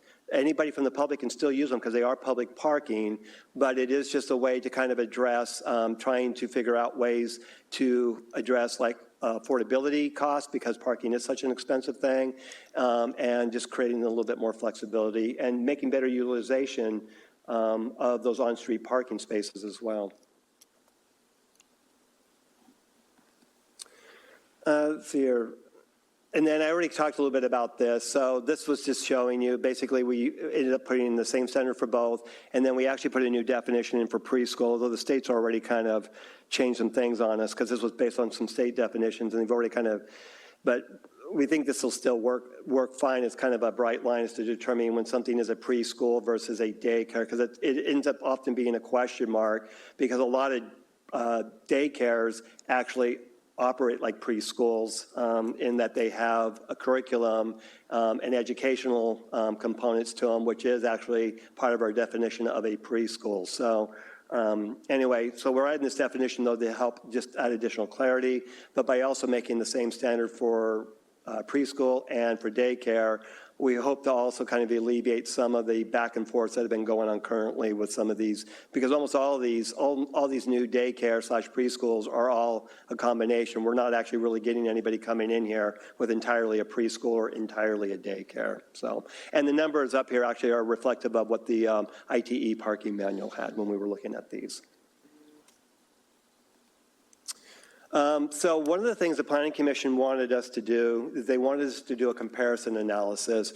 And so we did that. We went and took a look at the development just right up here where Hagen's and Target and all of that is located. And I took the numbers from what were used back when the development was created, their square footages and everything, and took a look at what the code, the old code would have required, applying certain assumptions, and what the new code would. And we actually found pretty close comparison in the numbers. You can see there's a little bit of a difference, mostly because of the grocery store parking actually will increase, particularly with the bigger stores, not the little ones, but the bigger ones.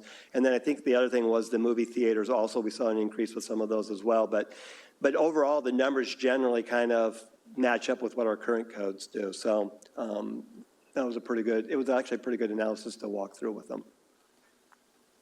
Kind of already talked a little bit about the outdoor space. This is just the language in here. Kind of already talked to you how we went about kind of determining, and a lot of it was based on the fact where we do see these outdoor areas being created where they're like putting cover from the weather, like, you know, a roof, and they're putting heating out there. And so people will use these facilities in the wintertime where, you know, if you don't have some of those things in there, not likely people want to sit out under the rain, or like in January are going to necessarily want to sit outside and like do tasting or eating food and stuff. So again, we kind of incorporate our experience into the suggested conditions on this. So any questions on that? All right, so now this is the next thing. I kind of already touched on this about the parking modification. This is what we currently call parking reductions. And so a couple of things that we did is that we narrowed down, we got rid of one of them, which was the transit one. And we narrowed it down, and we also made it clear that you could only choose 3. Again, some of the very creative, artistic ways that people were doing parking studies, we had some of these traffic engineers cherry picking from the different provisions, and I had to kind of put a stop to that, but we wanted to make it also clear in code, so I don't have to have arguments with people about, you only get to pick one of these, you can't cherry pick from the different provisions on this stuff. So anyway, so we have the multi-use shared parking. This does not, it's in our current code, does not require a parking study. It just basically says you look at the use with the highest parking demand, you park that at 100%, and then you progress down second, third, fourth, and then you allow certain reductions to those. And that also then allows them to do some sharing and stuff on it as well. So we only made minor edit changes on that. But the next one, this is the one where we had a lot of changes on it. From a substance standpoint, the big change is that we're reducing the maximum. So currently, under the traffic study, you can have up to a 50% reduction. That's actually only happened once where somebody's actually had a 50% reduction. Everybody else, usually it's more around the 20, 30, 35% tends to be about the normal range on it. Sometimes we've had a couple get up to around 38%, but generally they have almost always been under the 40. So we put a lower cap on it, and then what we did is we also added an additional provision that says that the reduction can't go below the peak parking. Remember, I talked about that a little bit earlier when you're doing the time of day and looking at peak parking demands. And so you end up going by hour, add up the parking for each of those uses, figure out the parking. So you can't go below that, and you also can't have a reduction that's more, that would be more than 40%. So that means that you would park whatever it is, at least at 60% if that was to take if you were able to support that. So that was a big change, and then we put a lot more details into it. So again, some of the creativity that we've seen happen can't be done. And then the next one we had is, and this is more, and the multi-use shared is you have to have multiple uses. So this doesn't work on a single use. But we did also have another one because sometimes there is a situation where we do have single uses where kind of to the question mark kind of came up a little bit earlier, kind of touched on this a little bit. That use actually may not necessarily need as much parking as our code requires, and so we create some flexibility. Again, we reduced from 50% down to 25%, but this is something where you would actually have to physically go out. You have to first work with the city to set the scope of the parking study, but you could go out, do a parking study, and you could potentially get a parking reduction if you did follow the study properly and the parking study supported that. So this is more around the single use, and it's predicted parking demand versus what our tables have in there. And then, as I mentioned, we deleted the frequent transit service parking reduction. Nobody was really using it because we don't have a lot of transit here. So but I would note, transit can be accounted for in your parking demand techniques that can help support a parking reduction. So while you can't use transit in of itself, you can use it as a management technique for your parking to support reductions to a certain extent as well. And then the parking study provisions added details, because like, for example, when I first got here, most of the planners and myself, it's been a long time since I looked at a parking study. We don't really know what are the contents of it, so we put provisions in there to help both applicants and also help staff understand what needs to go into a parking study and what we're looking at. So there's a lot more details and stuff in there to help us on that kind of stuff. Any questions on that? Councilmember Taylor. So this calculation is done when the building permit or the construction is being laid out, right? It's usually done with a site development, it's usually done with a site plan review. Most of our projects have site plan reviews, and so we're usually doing that as part of the land use approval. But if you don't trigger a site plan review, then yes, it would be done with a building permit or a site development permit. So let's say we start with a low impact type of mix of, let's say, units in a multi-unit complex, and we change to a higher usage, something where you're going to have more parking. How does that get accounted? Do you look at that? Like, you know, we have parking lots around that used to be retail stores and little restaurants, and now they've kind of turned into tasting rooms, and they're very busy. Yeah. I talked about that, I think, a little bit earlier. So that basically is where we look at the parking generation of the use that wants to go in there, and then they have to show that they can meet the parking requirements. And if they can't meet the parking requirements, then they can't go in there. If they're replacing the same kind of use, and it doesn't meet our requirements, it's fine because of the non-conforming provisions. But if it is a use that is more intense than the existing use, they have to show that they have enough parking supply to support their development, or they will not get permission to go in there. And can they count on-street parking or adjacent? No. No, and the thing I talked about earlier about the on-street is only dealing with residential. It doesn't apply to commercial or industrial. Okay.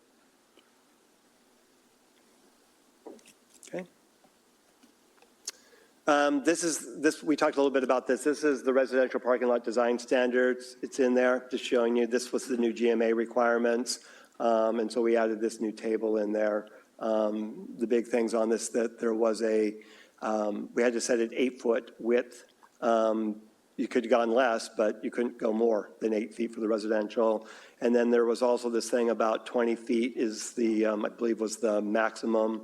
And then we also have to allow, our current code allowed tandem to a certain extent, but we had to actually be even more flexible with our allowance for tandem stalls to count towards residential.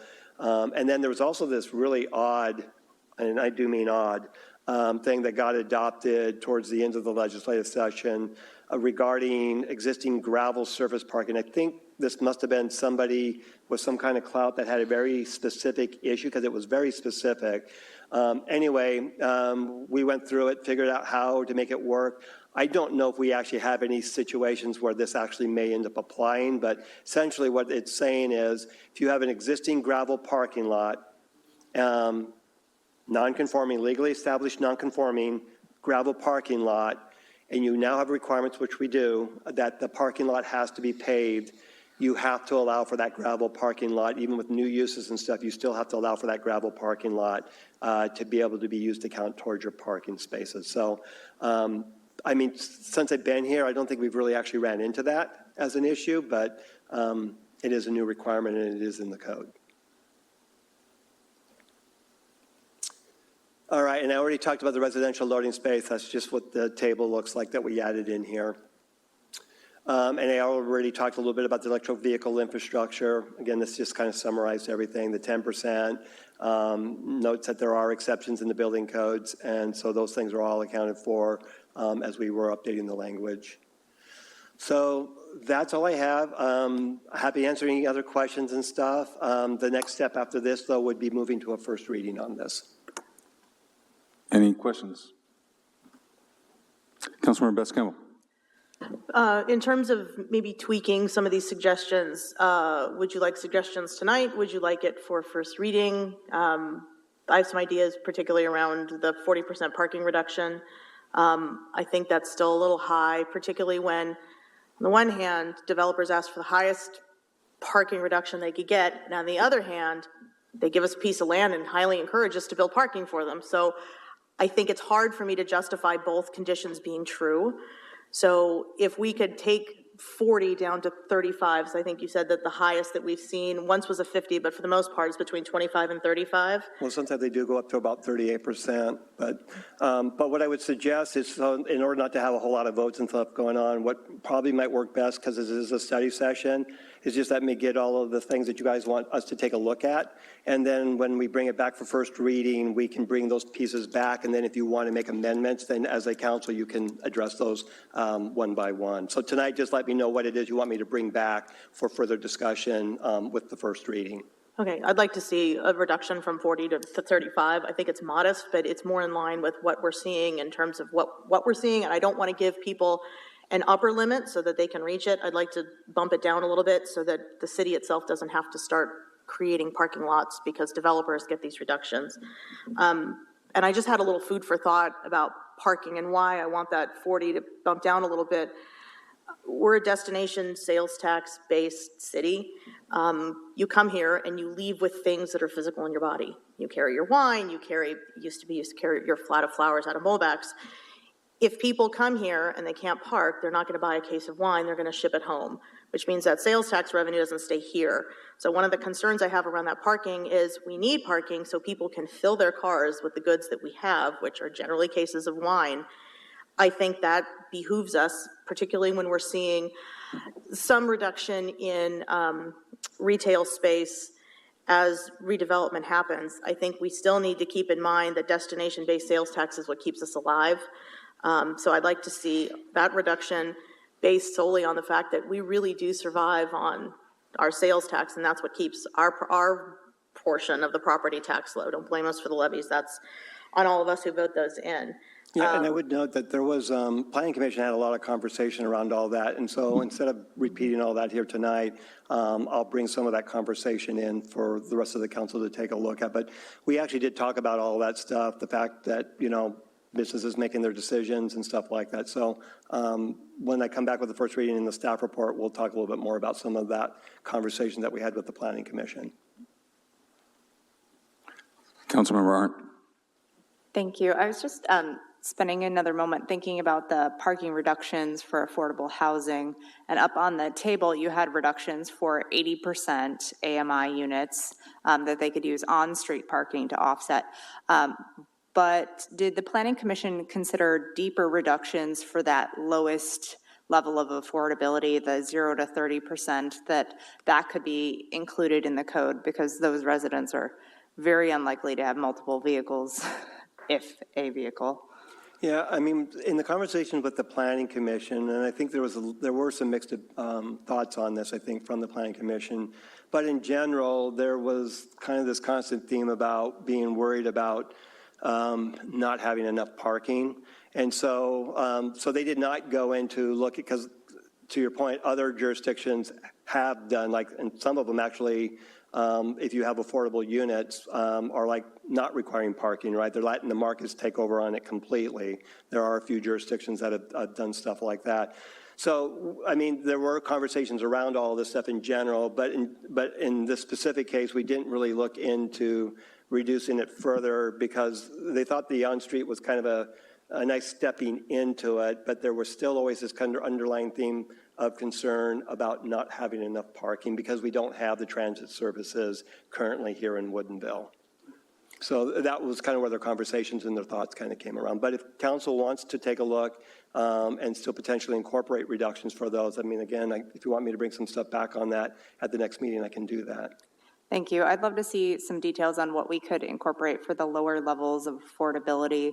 I understand that we don't have a lot of transit service. We are car dependent for the most part at this current time, but we also don't have low affordability units in our city at this current time. So just thinking ahead to what the future might look like there and as one way to reduce costs.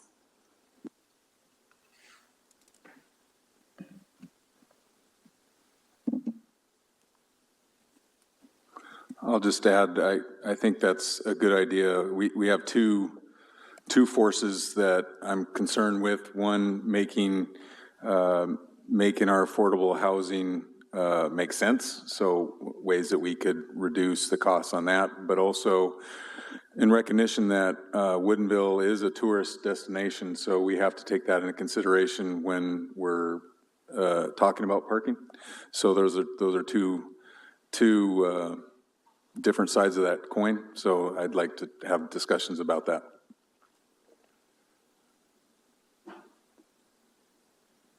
Anyone else? Going once, see none. Thank you, Robert. Public comments. Nobody signed up. Report City Manager. Thank you, Mr. Mayor. Council, 2 items just quickly this evening. All of you should have the AWC monthly magazine on the dais. If you get through that, there's actually an article on featuring Mr. Kagiyama, who is, of course, going to be at our October 24th joint meeting, highlighting some of the work he's done for some of the communities in the region and give you a sense of what to expect on that. Interesting timing on that one. And then the other item I have is that the only constant being changed, we have another vacancy anticipated on our planning commission with the notice of resignation effective the end of this, well, actually pretty quick here, on the 25th for Mr. Liang. And we have just this, I believe it was this morning, we got it posted and started advertising. My hope on that is to be able to advertise through the early part of October. Hopefully, if we get applicants, bring an agenda item on the October 15th meeting for council interview and possible appointment, again, with the goal of having at least the possibility of that appointee be able to attend the joint meeting on the 24th. So that's the plan right now. We're advertising for that position currently. About the public hearing and the notice we're sending out. The comp plan's public hearing, and we send a notice out to all the residents in the community. So you guys are going to be seeing a notice for the public hearing for the comp plan scheduled for October 9th. You'll be seeing that coming in your mail. That was it. Thank you. Okay, thank you. Reports of council members. Councilmember Evans. Nothing to report tonight. Thank you. Councilmember Edwards. Yeah, last week we had a Sound City Association Public Issues Committee down in Mercer Island. I just want to give a heads up to everyone. If you're interested in serving in any regional boards or committees, that just opened. I know Mr. Hill will be sending that out to all you again. But if you're interested, the application's available. SCA does a lot of appointments for different regional committees around this area, so feel free to look into them. If you're interested, happy to talk to you about them more. Deputy Mayor Randolph. Yes, this past week, last Friday, Councilmember Arden and I had an opportunity to go to a joint transportation meeting down at PSRC, which also, that joint transportation also included the East Side Transportation Partnership. We got to hear from King County Metro, Sound Transit, and WashDOT what they want to do for the next 20 years. Unfortunately, they didn't quite flesh out how we were going to pay for it. That was mostly what WashDOT detailed. But the exciting parts where they did talk about a lot of multimodal transportation, which would involve our East Rail and transportation also going from here out to the 2 lines. So trying to put those things together, there's a lot of ambition there, lots to look forward to. It's just making sure that those things get funded. Councilmember Best-Campbell. So I'm sure everybody knows that 202 is closed at 124th. That's just a real hot mess for everybody. And juxtapose that with 405, 522 northbound, that's another problem. That's the state, that's WashDOT, that's all the people who aren't Woodinville. So I appreciate everybody being smart about not going south on 202 during the day. People have been really patient with some of the detours that we've been seeing. Hopefully we'll reach the end of construction season, maybe someday, October, potentially, or not. But it will get better. It just has to get worse first because that's just the way life is. So that's it. Councilmember Arndt. Thank you. I just wanted to highlight one thing. I was in a meeting from Sound Cities Association last week. They are beginning the siting process for the new behavioral health centers that were funded through the county levy. And there is a role in advocating for sites either in their jurisdiction or near their jurisdiction. So if anyone at the city staff or council is interested in learning more about what we could do to advocate for a location nearby, I'm happy to chat with you about that. And there's another session next week. Councilmember Taylor. Nothing tonight.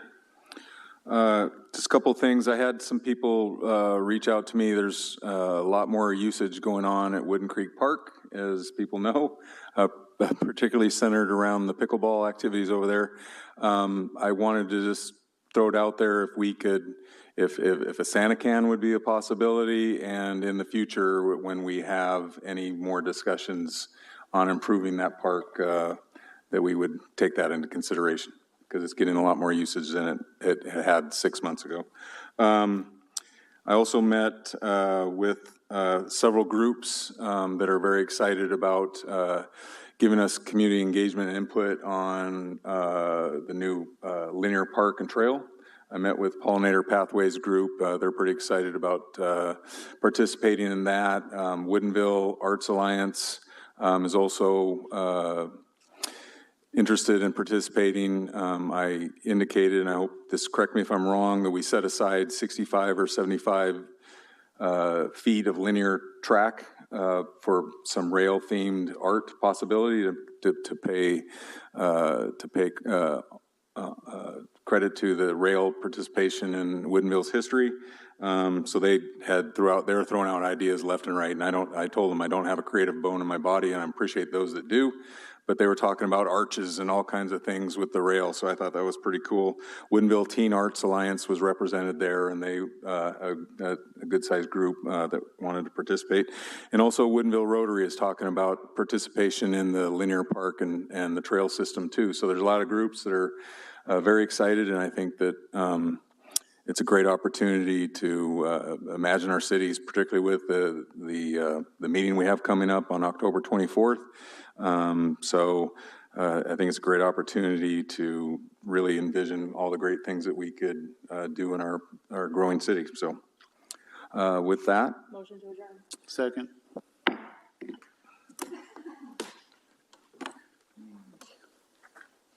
How are you doing? Tired. How are you?